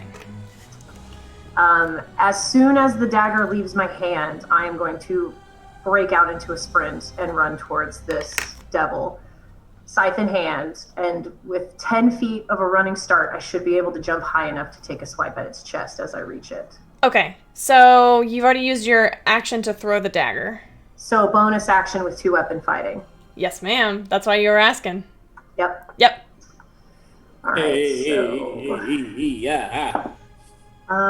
That's a 17 to hit. The barbed devil will land.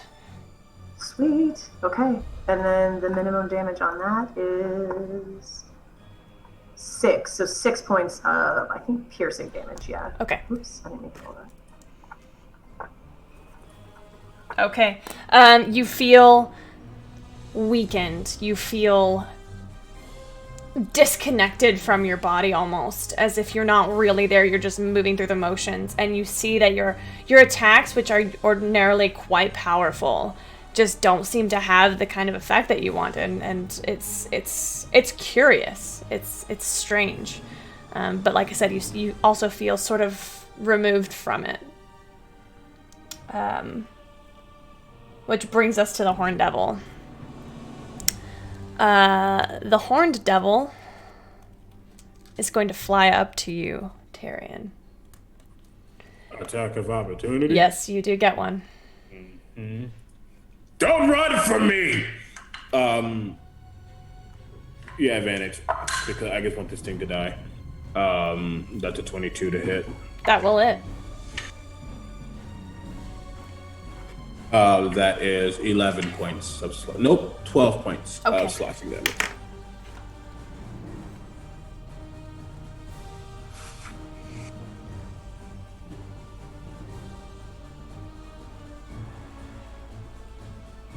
Okay.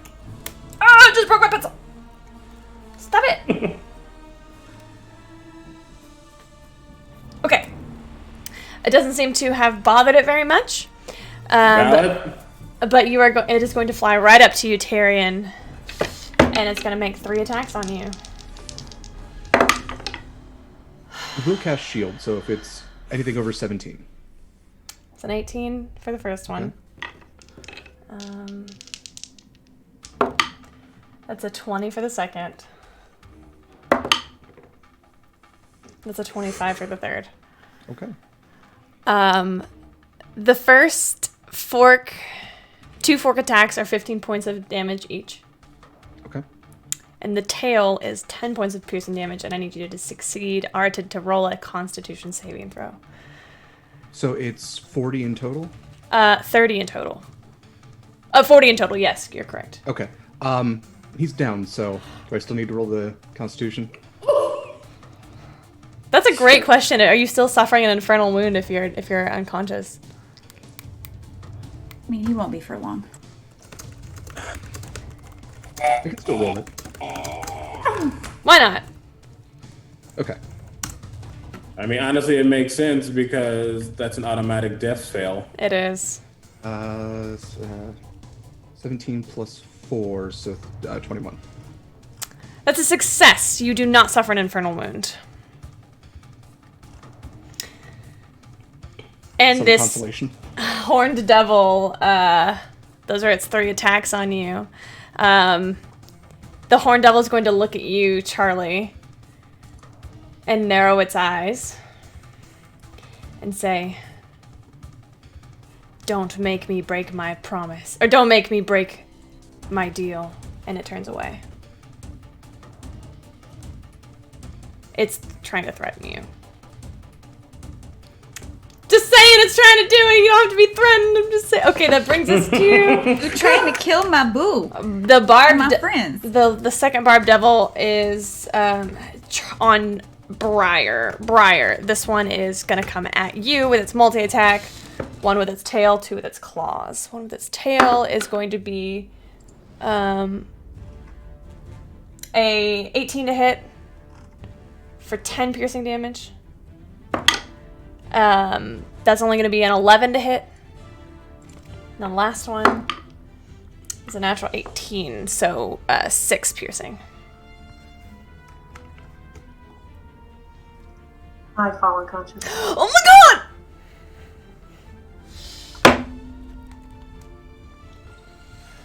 Okay, I'm not stressed out. You're stressed out. Charlie! You have an unconscious Tarian and an unconscious Briar. What do you do? Okay, so this is still very not ideal at all. I'm going to... How's Jude looking? Oh, God, it doesn't matter. Don't worry about me. Actually, this is actually going to be fine. I'm going to... I can do all this at one time. I'm going to... Glancing frantically around at all 3 people that are suffering, I'm just going to take a step. I'm actually not going to take a step back or forward. I don't need to do anything. I'm going to put both hands out and I'm going to take a deep breath. And when I exhale, there's like there's almost like, it's almost like a force field. Like there's like a shift in the air. And I'm going to cast Aid at 3rd level. So everybody gets 10 temporary hit points. Oh, so that brings people up. Yep. Does it? Does it? Because it raises your hit points and your hit points go up. Okay. I'm pretty sure I've cast it too many times. Hit point maximum and current hit points increased by 10. So you're... Yep, can't find a clear answer. Can the spell Aid stabilize down players? Jeremy Crawford says yes. Good enough for Jeremy Crawford? It's good enough for me. You got it. And that I don't have any bonus actions except for spells, and I'm a baby still, so I can't do anything. So I'm just gonna like sit over here and oh, but I do not have mage armor anymore, correct? Correct. Okay. Which brings us to Tarian. Tyrion will use half of his movement to stand. Beautiful. And, take up the exact same position as this devil's going to walk away and kind of takes up a very, beat up fighting stance and just kind of... I can do this all day. Okay, Captain America.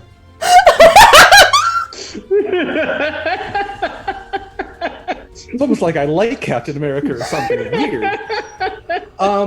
And he will cast Call Lightning. Or, sorry. Not lightning Call bolt. Lightning, Lightning Bolt. Right. It's Lightning Bolt. Once again, the Horned Devil does save. Okay.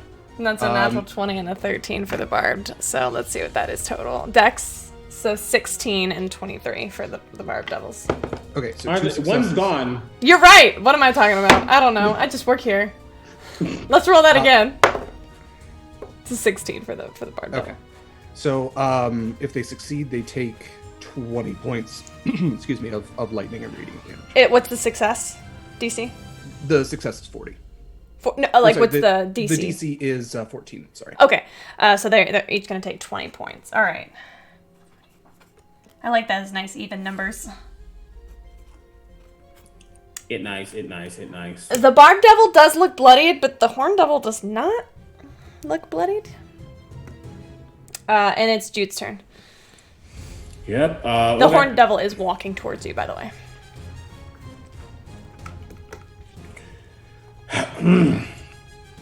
I look back at the horned devil, and I see that Tarian's back on his feet. Phrasing it correctly in my mind. I point my shield at the horned devil, but it's actually looking almost past the horned devil towards Tarian. Not my shield, my sword at Tarian, and I say, "Finish him!" And I will swing around to hit the barbed devil behind me. Okay. Well, I mean, finish him while I deal with this person. I don't have any more advantages. So first attack is a natural 20. Beautiful. Beats. Second attack is a 22 to hit. Yes. What's the damage?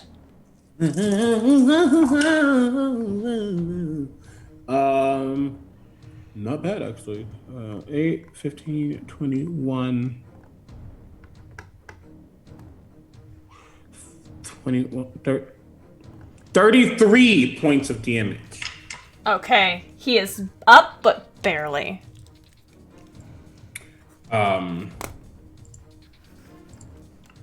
And as a bonus action, I just want to cry. No. Bonus action cry. Wait. If only. It's a free action, I think. It is. I use it frequently. Yeah, that is what I do. Briar.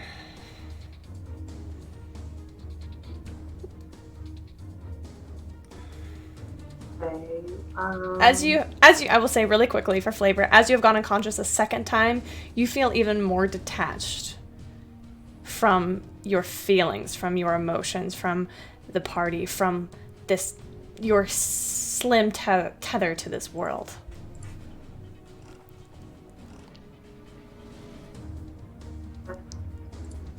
I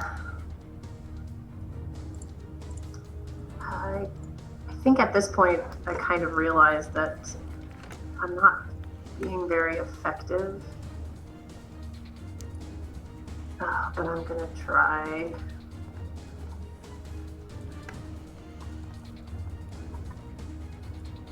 How explain to me the proximity now, because I was in melee with the barbed devil. You are still technically within melee of the barbed devil. Okay. Jude is right next to you. Okay. Then I think what I'm gonna do is, oh man, this fucking curse. It's okay. I made the choice. I'm going to instead of trying to attack it, I am going to just poke it in the leg to get its attention to see if it will look down at me. It does. I'm going to attempt to cause fear. Okay. It needs to make a wisdom saving throw. And in doing so, I mean, I think it's only verbal. Yeah, it's only verbal. So just eyes are completely black. Looks like there's nothing in the sockets at all. And as I cast the spell, I'm trying to look as scary as possible. It rolled a number, and I'm gonna post it in y'all's chat really quick, because I'm pretty proud.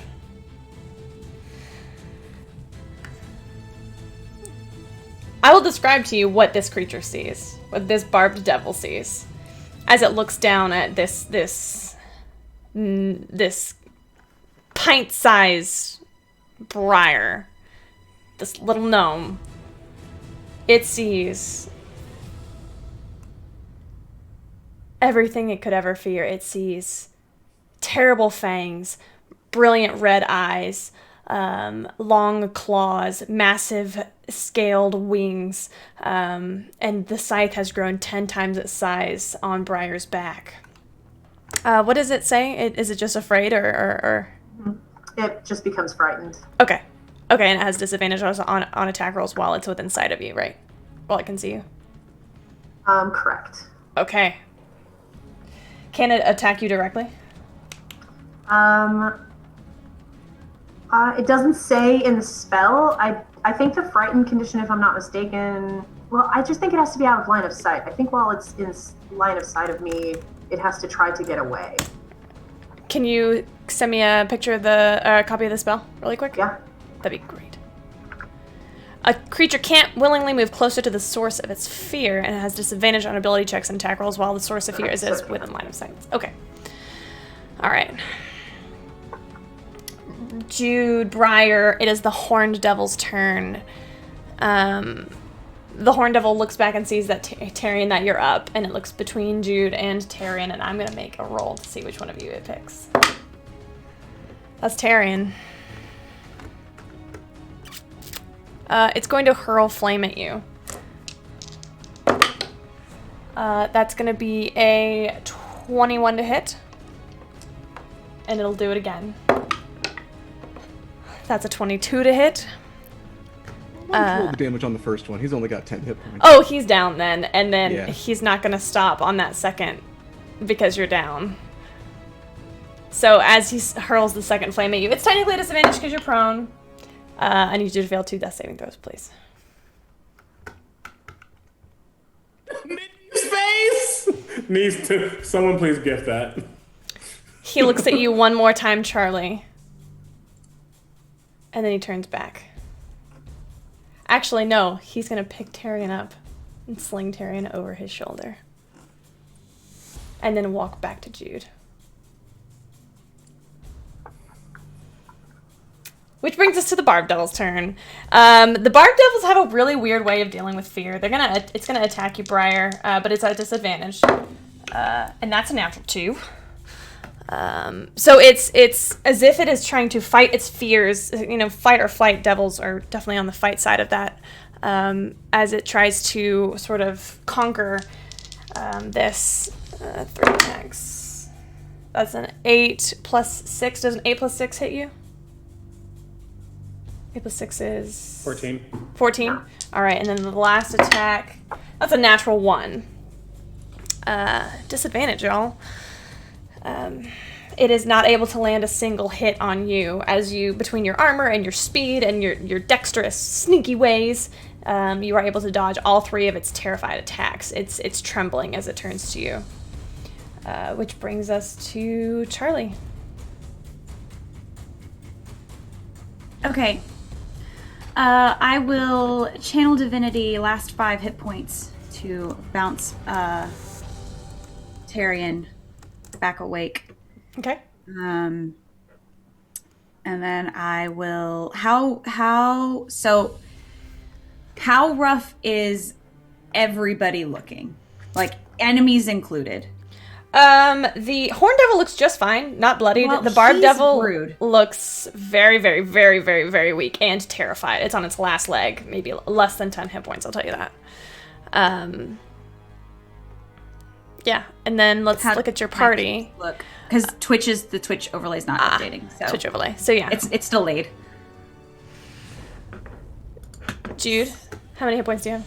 How are you? I am less than half. Okay. I also want to say something really quickly. What's up? I don't know if you've flavored it differently. Preserve life with life clerics, you get your health twice. If you just use it twice, it's not like you're saving part of it and then you only have a little bit left and use it again. Oh, so it's not like a pool, like laying on hands. Yeah. So it's like you get a full 30 back. What? Then I would have taken. Well, I'm so glad you told me that. I have been playing that wrong this entire. I would have given you 30 earlier. I apologize. Okay, then I'll give 30 to Tyrion. Okay. Oh my gosh, that makes me feel so much better. Okay, so who is looking rougher, Briar or Jude? Briar. Give it to Briar. Briar. Probably Okay. Jude. Briar, you have like 2 hit points or something right now, don't you? No, I have the 10 temporary hit points. You have temporary. I have 37 right now. I gave Jude extra. Yeah. Okay. Then Briar, I will healing word 2nd level. Keep breathing. Keep breathing. And I will, healing word, 2nd level. That is going to be 10 plus 4 because I'm a life cleric, so 14. So 14 for Briar, 34. I've been playing that wrong my entire D&D career. I'm like, no, it's a Channel Divinity. That's what they're for. Thank you so much, CB. Great, okay, great, awesome, fantastic, all right. Okay, perfect, people, okay. So I guess, so I'm understanding you gave none to Jude, you gave some to Tyrion, and 14. Okay. I gave 30 to Tyrion, and I gave 14 to Briar, and I am staring at this jerk-faced devil who thinks he can intimidate me into doing things that apparently my parents can be intimidated into doing. That'll be my turn. Okay. You watch as the connection, this strange connection between Jude and Briar sort of energizes for a moment and then dissipates. Some weird oracle shit's happening over here. Whose turn is it? Where are we? Charlie just went. Tyrion, you're up. You are slung over the back of this horn devil. You see. Is this like a grapple? Is this something where he's just like, oh, I'm awake, surprise? You're just, I'm awake, surprise! Okay, so can he get out of the grip and use, I mean, we could say half movement to get away? Sure. You scramble off of its shoulder.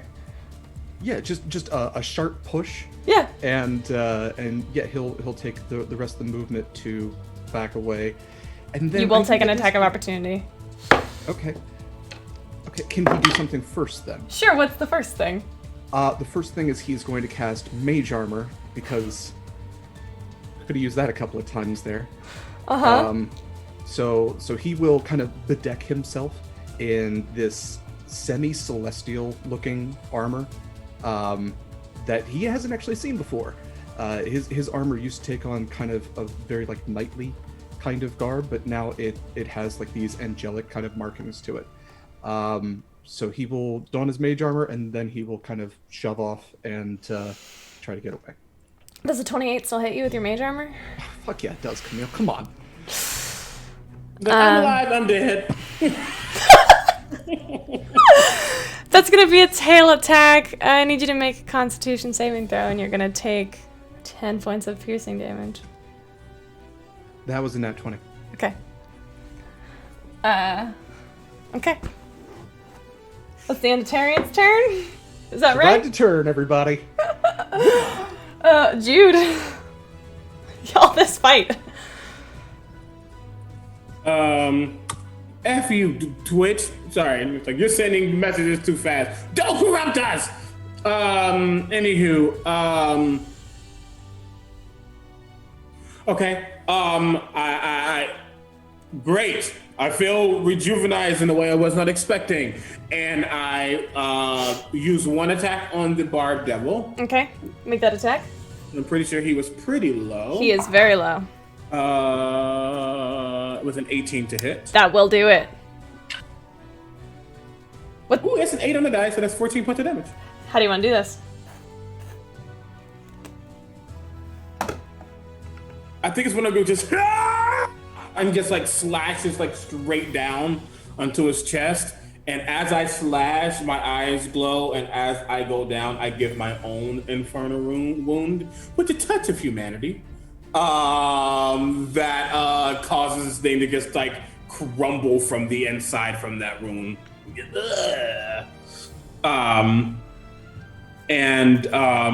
After they fall, I look back at the Horned Devil and I run as fast as I can to it.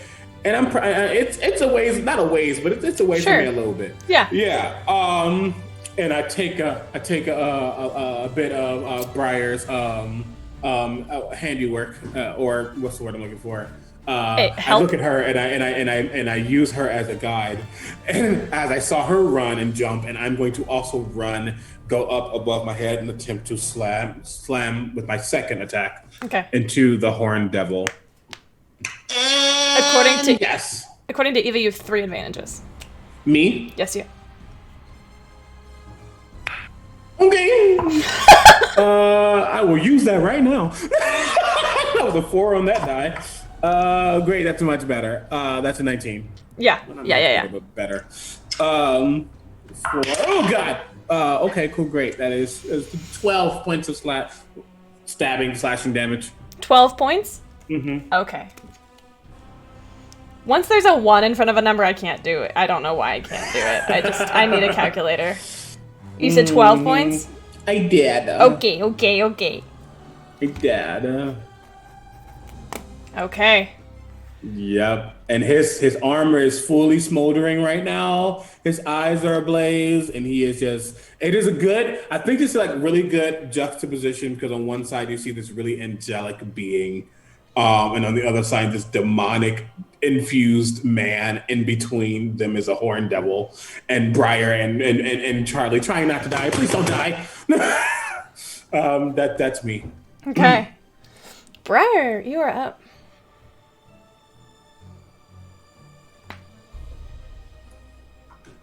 Okay, let's see. There here. is just the horned devil left. It is juxtaposed between Tyrion and Jude.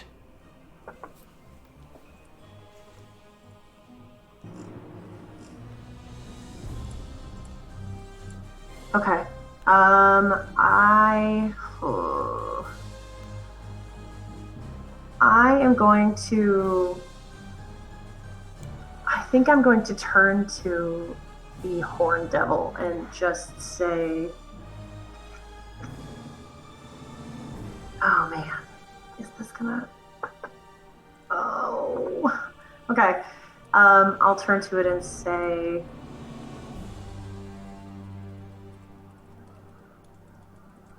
"There's no way that you're getting out of this alive. So, I guess you're gonna have to break your deal."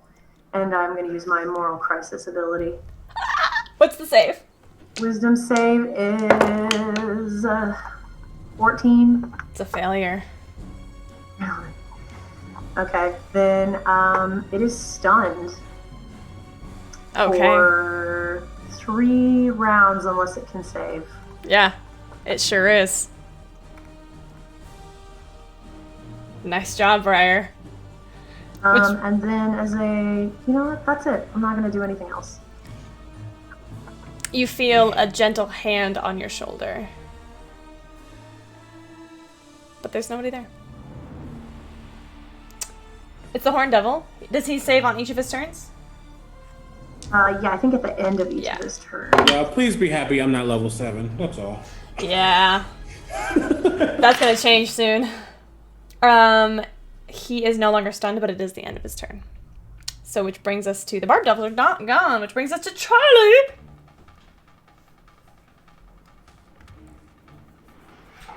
I'm muted. We're fine. I would like to, who, now that I assume it kind of shook itself and I noticed that where are its eyes going? Briar. Okay. Tyrion. Sorry, Tyrion. Okay, I would like to cast Shield of Faith on Tyrion. Okay. And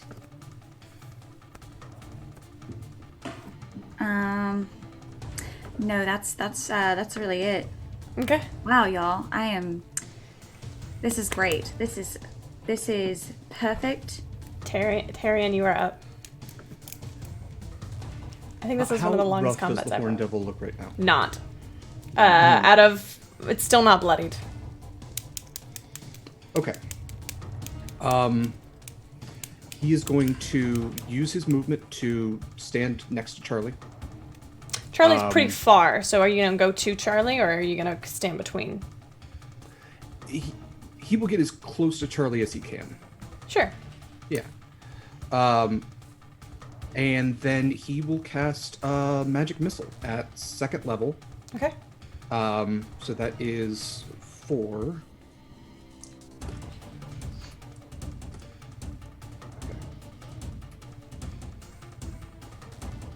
So that's no.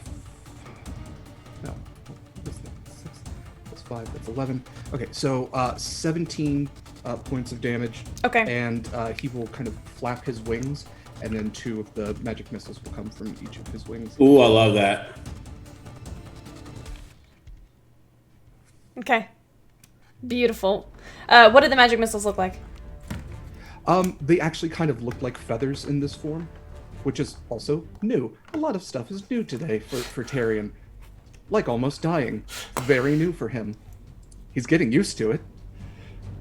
Yeah, no, they kind of have like these angelic kind of feather shape to them, but very sharp edges that just kind of slash into the devil wherever they hit. Okay, and they do so. You see blood begin to sort of weep from these new wounds of his. Okay. You see him start to flap his wings, and... It's my turn. Oh, I'm so sorry. It is your turn, Jude. You ain't going yet. What am I doing? I just work here. Oh, no, it's fine. I'm hitting him twice, both at advantage. That is a 25 to hit. Yep. That is a natural 20. Yep. Look, if I was smiting, this would be a lot worse. It would be. No smites right now, unfortunately. But that is 2 8s on those dice. So that's 16, 22, 34 points of damage. Okay. Beautiful. Now he's starting to look a little weak. This jailer, the person who runs the prison, use the term loosely, the horned devil who runs the prison, looks at you with these massive, dark, red, orange glowing eyes. Is it me? Yeah, make a perception check.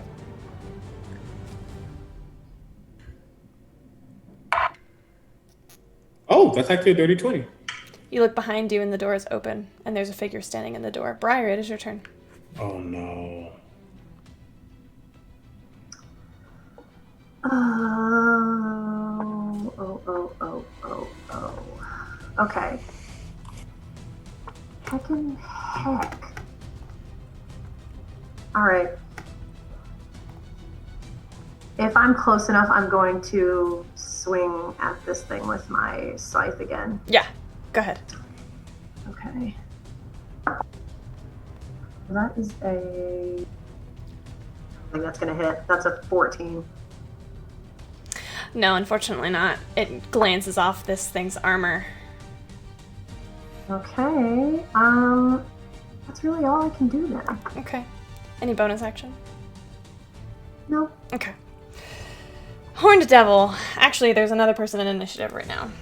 Oh no. Charlie and Jude, I need you to make wisdom saving throws.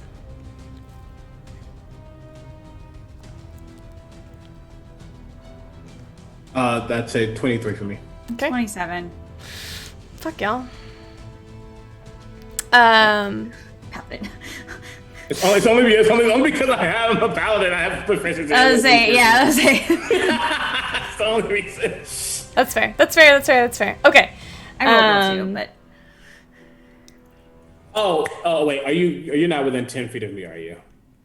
oh no, I'm no. definitely. Okay, yeah, because don't forget, you get a +4 with you and when you're within 10 feet of me. Yeah, but then I have to be like within 10 feet of like yeah, that that is thing. true, so you're never. I'm gonna stay back here.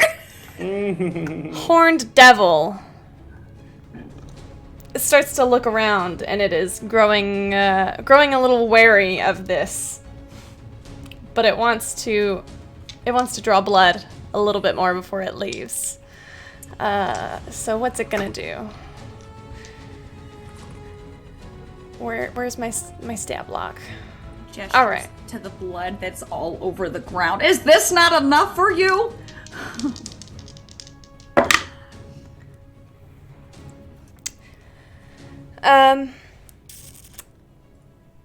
Tyrion, that's a natural 20. You're gonna take 30 points of piercing damage. Down again. Second attack.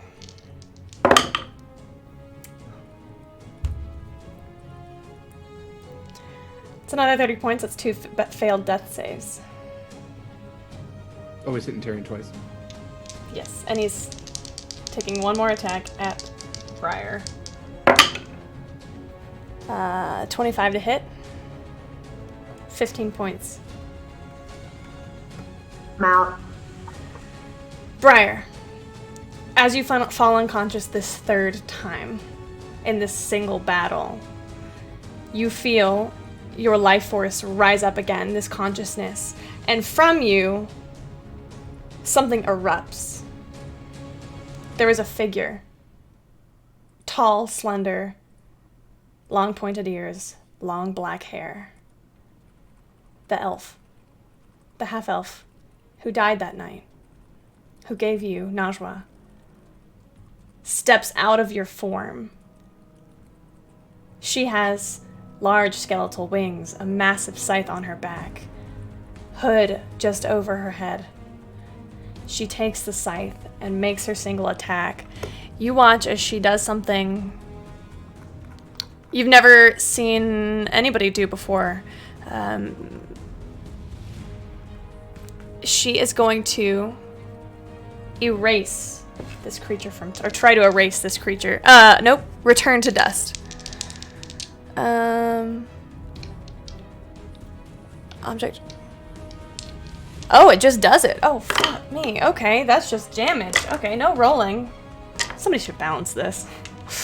1d6 for every 2 oracle levels, so it's 20d6. I need a dice roller. Hold on.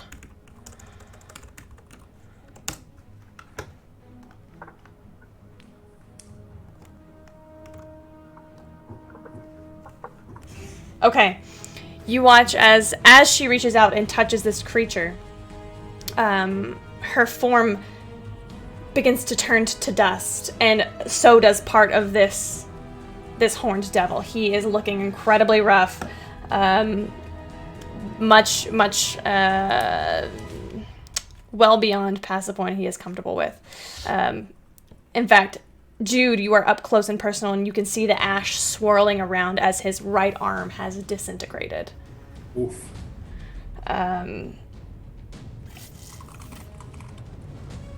That's the end of the Horned Devil's turn. It is Charlie. It is your go.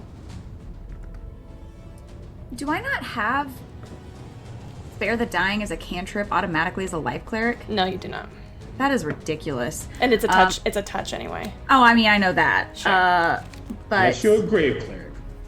Yep. That's what it is. It's a grave cleric. They get it as a bonus action for 30 feet. Yep. Okay. Well, this is not... You know what? Okay.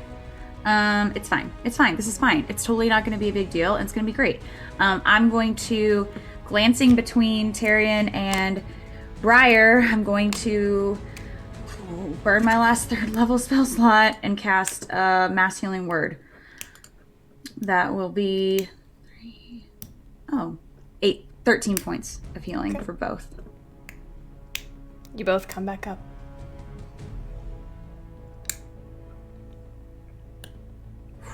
Tyrion, you're prone. So Tyrion will use his movement half of his movement to stand.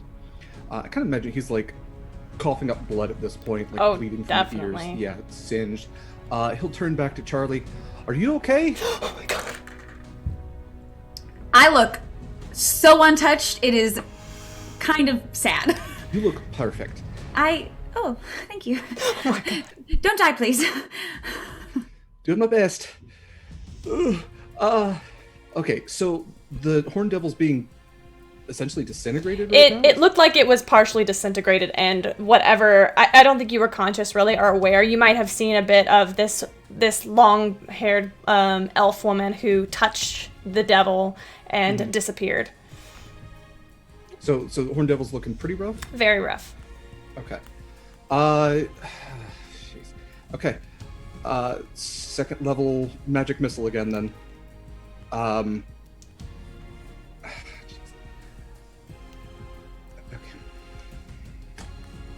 Oh, okay. 4 and a 3.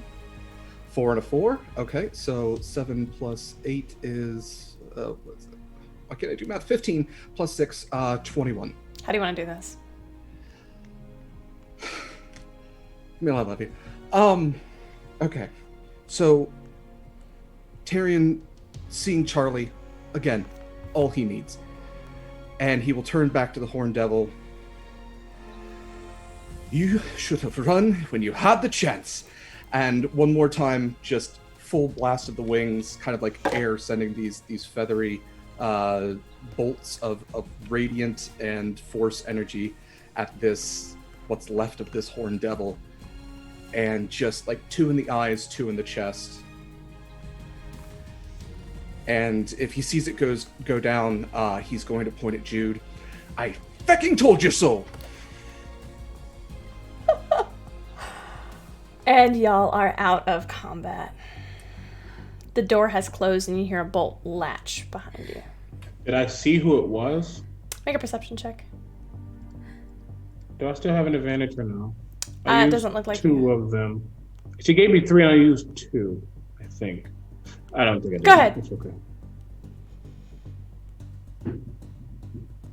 Wait, with advantage or no? Go ahead with advantage. Can I gift my advantages? Can I gift my advantage? Healers don't use them. That's fair.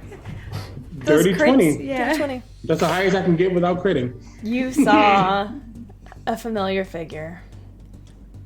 Male or female? Female.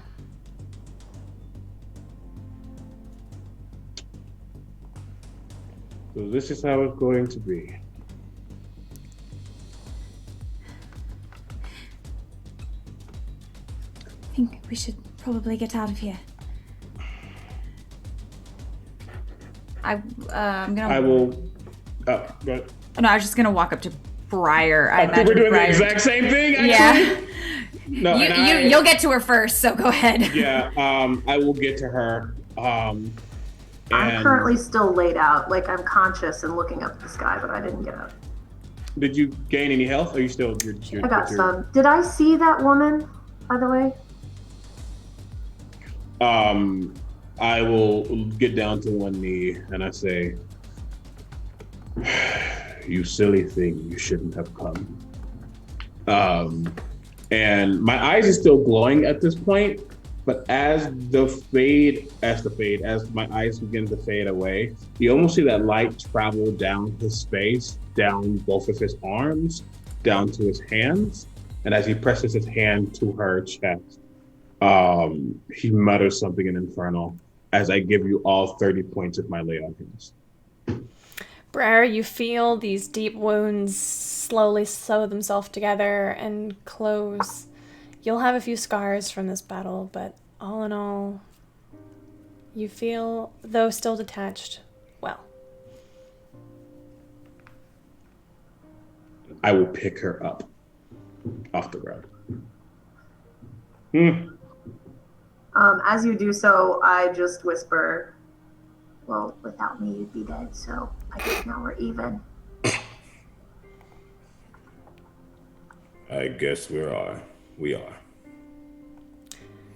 You all gain a level. Oh. This is not good, y'all. It's not good. This is not good, y'all. What is this power? I'm not taking a level in cleric. I'm taking a level in barbarian. No, I'm not.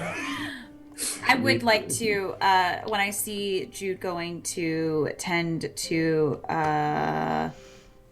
Briar, Jude looks rough, but like not on death's door or anything, right? Mm-mm. We're okay. Okay. I'm actually more than okay right now. Okay, perfect. Then I'll turn to Tyrion and, are you all right? And I'll cast Cure Wounds when I put a hand on his shoulder. It's better.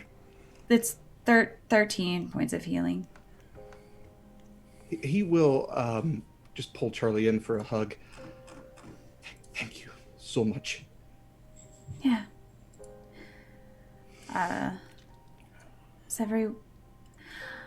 That's not an appropriate question right now. We should probably go before we are joined again. I don't know about you, but I don't know if I can sustain another bit of that.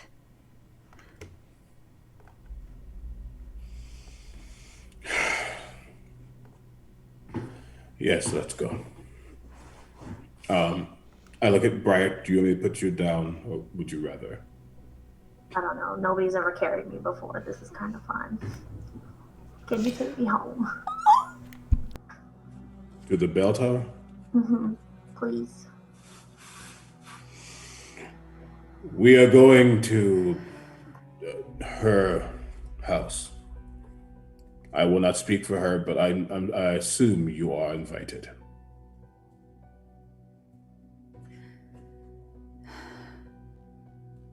Let's go. Tyrion will stow his wings and halo and everything. They would have faded as you went unconscious.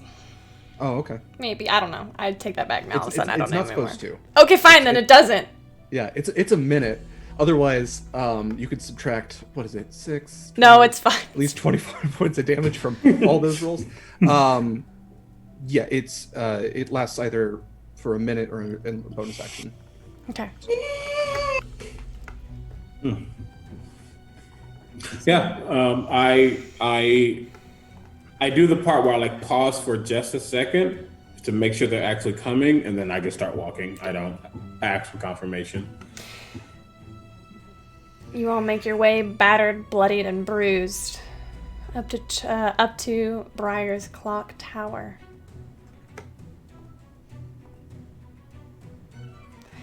I would put her down at the door. I was gonna say, as we arrive, I'll get down and make my way in and help them get up.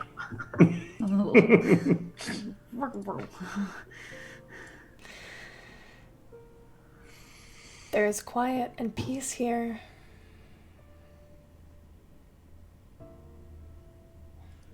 You are left to contemplate.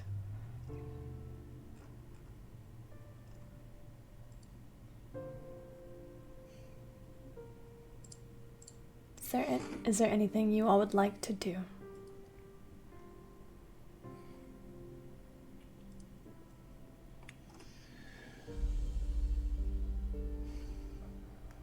Once I see that Briar's fine, I will go over to Tyrion and Charlie, because I assume they're probably standing together or close together. That's cute. I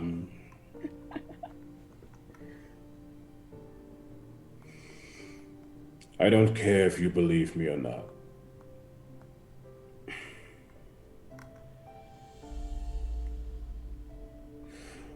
But firstly, thank you.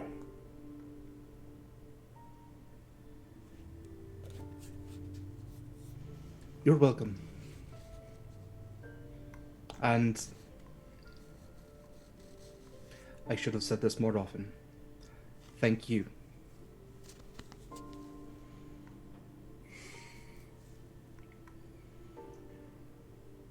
Tyrion will extend his hand again.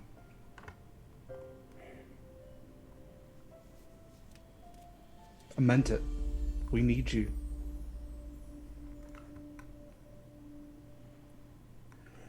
He will accept the hand this time. But it's one of those like grips versus like a Oh yeah. Oh yeah. This grip for sure. Yeah.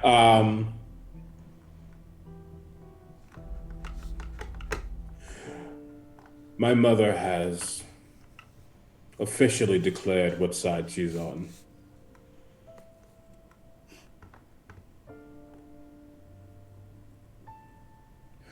And as my father has exiled me from his life, so have I exiled her from mine. Well then, Jude. And he'll look around to Briar and to Charlie. Welcome to the No Parents Club.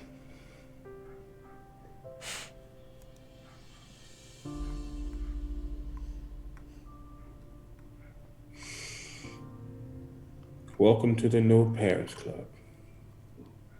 really What a fun here. very We sad- can do whatever we want. We go to bed whenever we want. You can eat ice cream for breakfast. Like, no, there's nobody to tell you what to do. It's pretty much the best.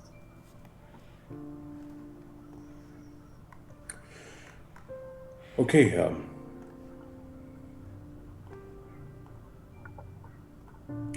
I'm going to go lay down.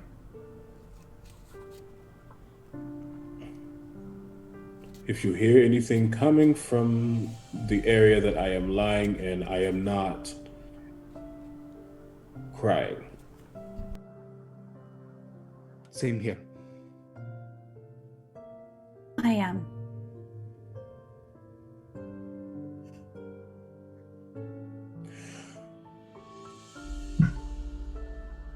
I just turns around. Let's go to our crying corners, everybody. I'll offer the bedroll. It's much too small for Jude, but you could use it as a pillow. Oh no. I want to take Najwa and go to the roof.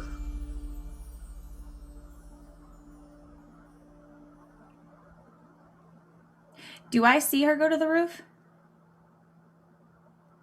Chris, do I see you? Yeah, I'm not really sneaking. There's not a ton of opportunity in this very small space. I'm gonna follow, mostly because I don't know you're going to talk to Najwa and I just want to make sure you're okay. But it's a slow follow.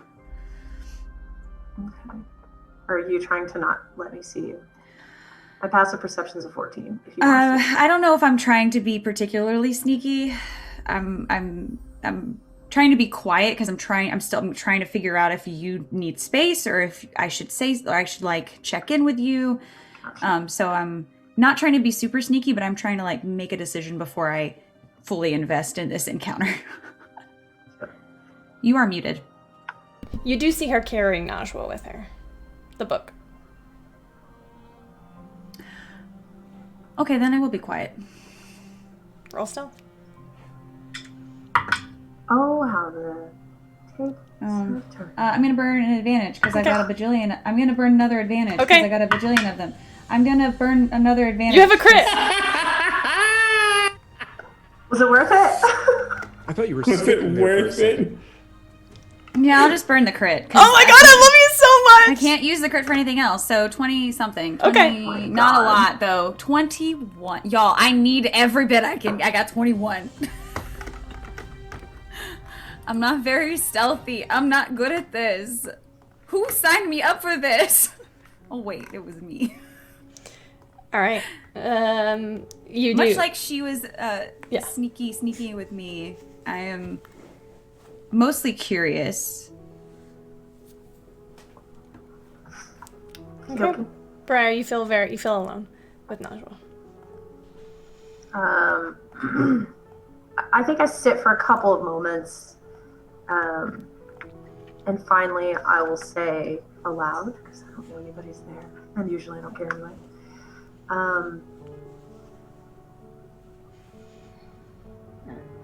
Najwa, are you that lady? What happened?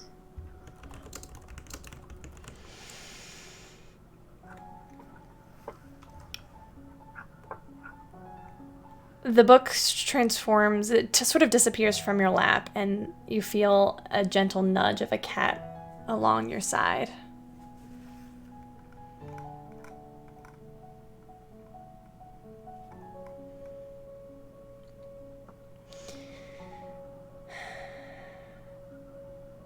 What lady? Tell me about her. She's this lady, the one that gave you to me. And there's no way she could have been there. I should be dead.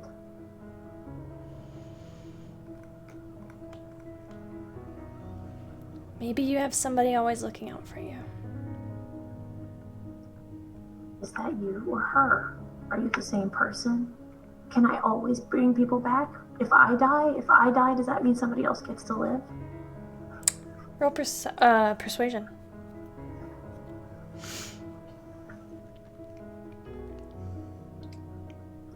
I'm gonna burn an advantage because I was defo a natural 1. Oh no! You have a million of them. That's much better. Persuasion, 21. Her name. My name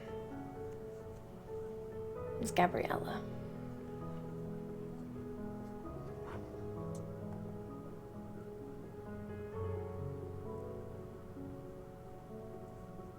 But I like Najwa.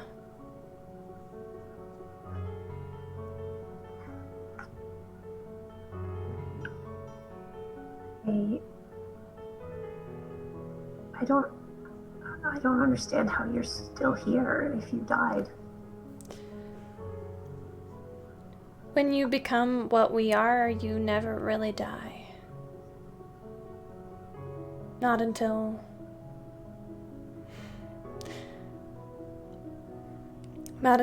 the person who comes after you is ready for you to leave them.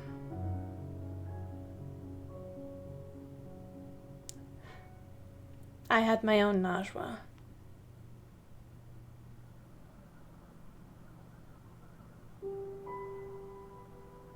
And your Najwa is dead now. When I didn't need her, she left. So you're gonna leave me? Only when you want me to. So, if I keep you forever, I'm never ready, which means more people might die. That's up to you. But the oracle powers stay with you until you die. I don't care about them if I don't have you. Then I'll stay. And together we can save them.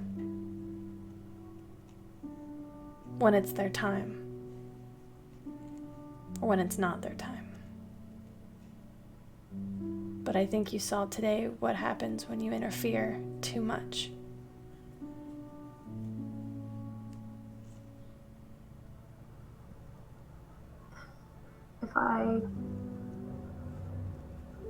So I can't do that, so I can't save people, I can only kill people. There are other ways to save them. Like ending the incursion. It was never supposed to happen, but I failed. I was supposed to stop it, but I failed. They knew I was coming. Do they know that I'm coming? I don't think so.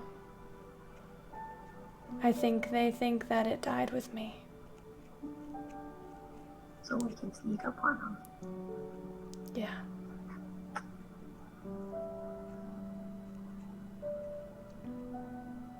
Okay. I will always help you. I will never let you down. But I can't do anything.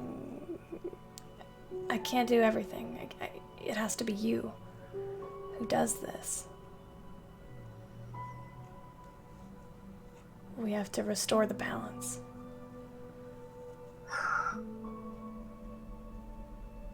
I'll just pull the cat into my arms. She starts to purr. Then I won't let you down either. And I think that is where we will end today's session. Oh my god, I'm crying, it's fine. I want to thank everybody for dropping by today. This was a particularly wonderful and amazing session from these 4 amazing players. Let's go ahead and sign off. Hi, I'm Mindy. You can find me here on Open for Adventure, Saturday mornings here, and Monday nights at 6:30 Central Time, playing Leona, who is quickly becoming very different than Charlie. You can also find me on Twitch and Twitter with my own stuff at Miss Mindykins. I actually have a Hello Stream party tonight at 6:30 if you want to come. 6:30 Central if you want to come hang out. I'm gonna dress up and we're gonna play some scary games and I'm gonna eat candy and be scared. It's gonna be great. My favorite part of the session was, oh god, there was a lot of good stuff. I'm gonna kill two birds with one stone. I really enjoyed the Terry and Jude moments because we saw a progression even within just the context of this one session. I thought that was really cool. It was really enjoyable to watch. It made sense with everything that happened. That's me. Thank you, Mindy. Derek? Hi, I'm Derek Sword. If you want to find me anywhere, the best place is Twitter. It's dsword16. I'm here on over at a lot of places, including next weekend. I will be, of course, here, as well as next weekend's charity weekend. Yeah. Extra Life. Yeah. So next weekend is Extra Life. We are participating in Extra Life, so come with your doll hairs to help us raise money for kids. 24 hours of these and so many other amazing faces, including this one. So I will, of course, be here, as well as in the evening, I will be in a game that Graham is going to be DMing, which is, as far as we know, a Wonderland, kind of Alice in Wonderland kind of thing, which I think he has over 1,000 things that can happen depending on donations. So definitely check that out. Jesus Christ! Right. Friday evenings, I am also playing with Graham over on his channel, Graham Crackers. That is 8 p.m. Eastern, where I play a swampy bugbear named Griaz. God, I finished a bunch of games recently, so I'm trying to remember all of them now. I think the only thing is I'm the co-host of the podcast Monster Crush. Monster Crush, it's for smooching monsters. If you like monsters, even the devil, you know, if it were me, smooch away, you know. Love for everybody. So yeah, check that out where podcasts are found. We talk about different cryptids and creatures and whether they be good on a date. And yeah, Tyrion, still standing. He got knocked down. And he got back up again. And yeah, you can keep him down. But thanks to Charlie. Not when I'm around. Thank you, Mindy. I love you. Thank you. Yeah, I would have been dead. Oof. What was your favorite moment? I think that's my favorite part is fucking Mindy. Mindy is my favorite part. Yeah, no, the battle was shaking. I don't often shake in D&D battles, so this is big credit to both Mindy and you, Camille, for organizing something that is genuinely stressful every single time. I absolutely love it. Yeah, what am I forgetting? Is that it? I think that's it. That's it, okay. Chris. Hello. My name is Chris. I like to hang out. And you can find me doing so in the Open for Adventure Discord usually. But if you're ever curious as to what I'm up to, which is a lot of things that I'm not gonna go into here, you can follow me on Twitter at Kiss of Hemlock, where I retweet both hilarious and sad stuff and talk about D&D. So that's it. Favorite part? Yep. Oh, yeah. Gosh, favorite part, I think, was getting my scythe. That was super exciting. That's a fun toy to have, so that's probably my favorite part. I'm going to send you a card for that later this week. And CP? Hi, my name is Omega Jones, also known as the Critical Bard. The Critical Bard across all social media channels. I'm a hot mess vocalist, actor, content creating extraordinaire. You can find me here, like I said, on Saturdays in the morning for some Open for Adventure. You can find me Sundays on my channel, which is Critical Bard, for Creature Collectors, which is a D&D show inspired by Pokemon, Digimon, all that good jazz. On Tuesdays on my channel, there's In Unison, which is a talk show where I duet with someone in the community talking about their life and whatever else they want to chat about. You can also find me on Fridays at Rock Punch ATL for Tampo, which is a Sina Una campaign. Sina Una is a supplement created by Filipinx creators, and it is inspired by pre-colonial Filipinx culture.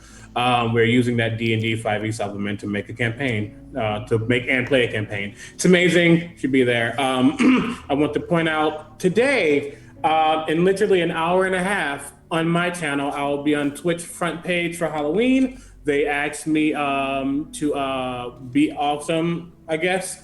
So for 2 hours, I'll be on front page in full Waluigi regalia, being a hot mess playing some Hades. So I'd love if you join me for that.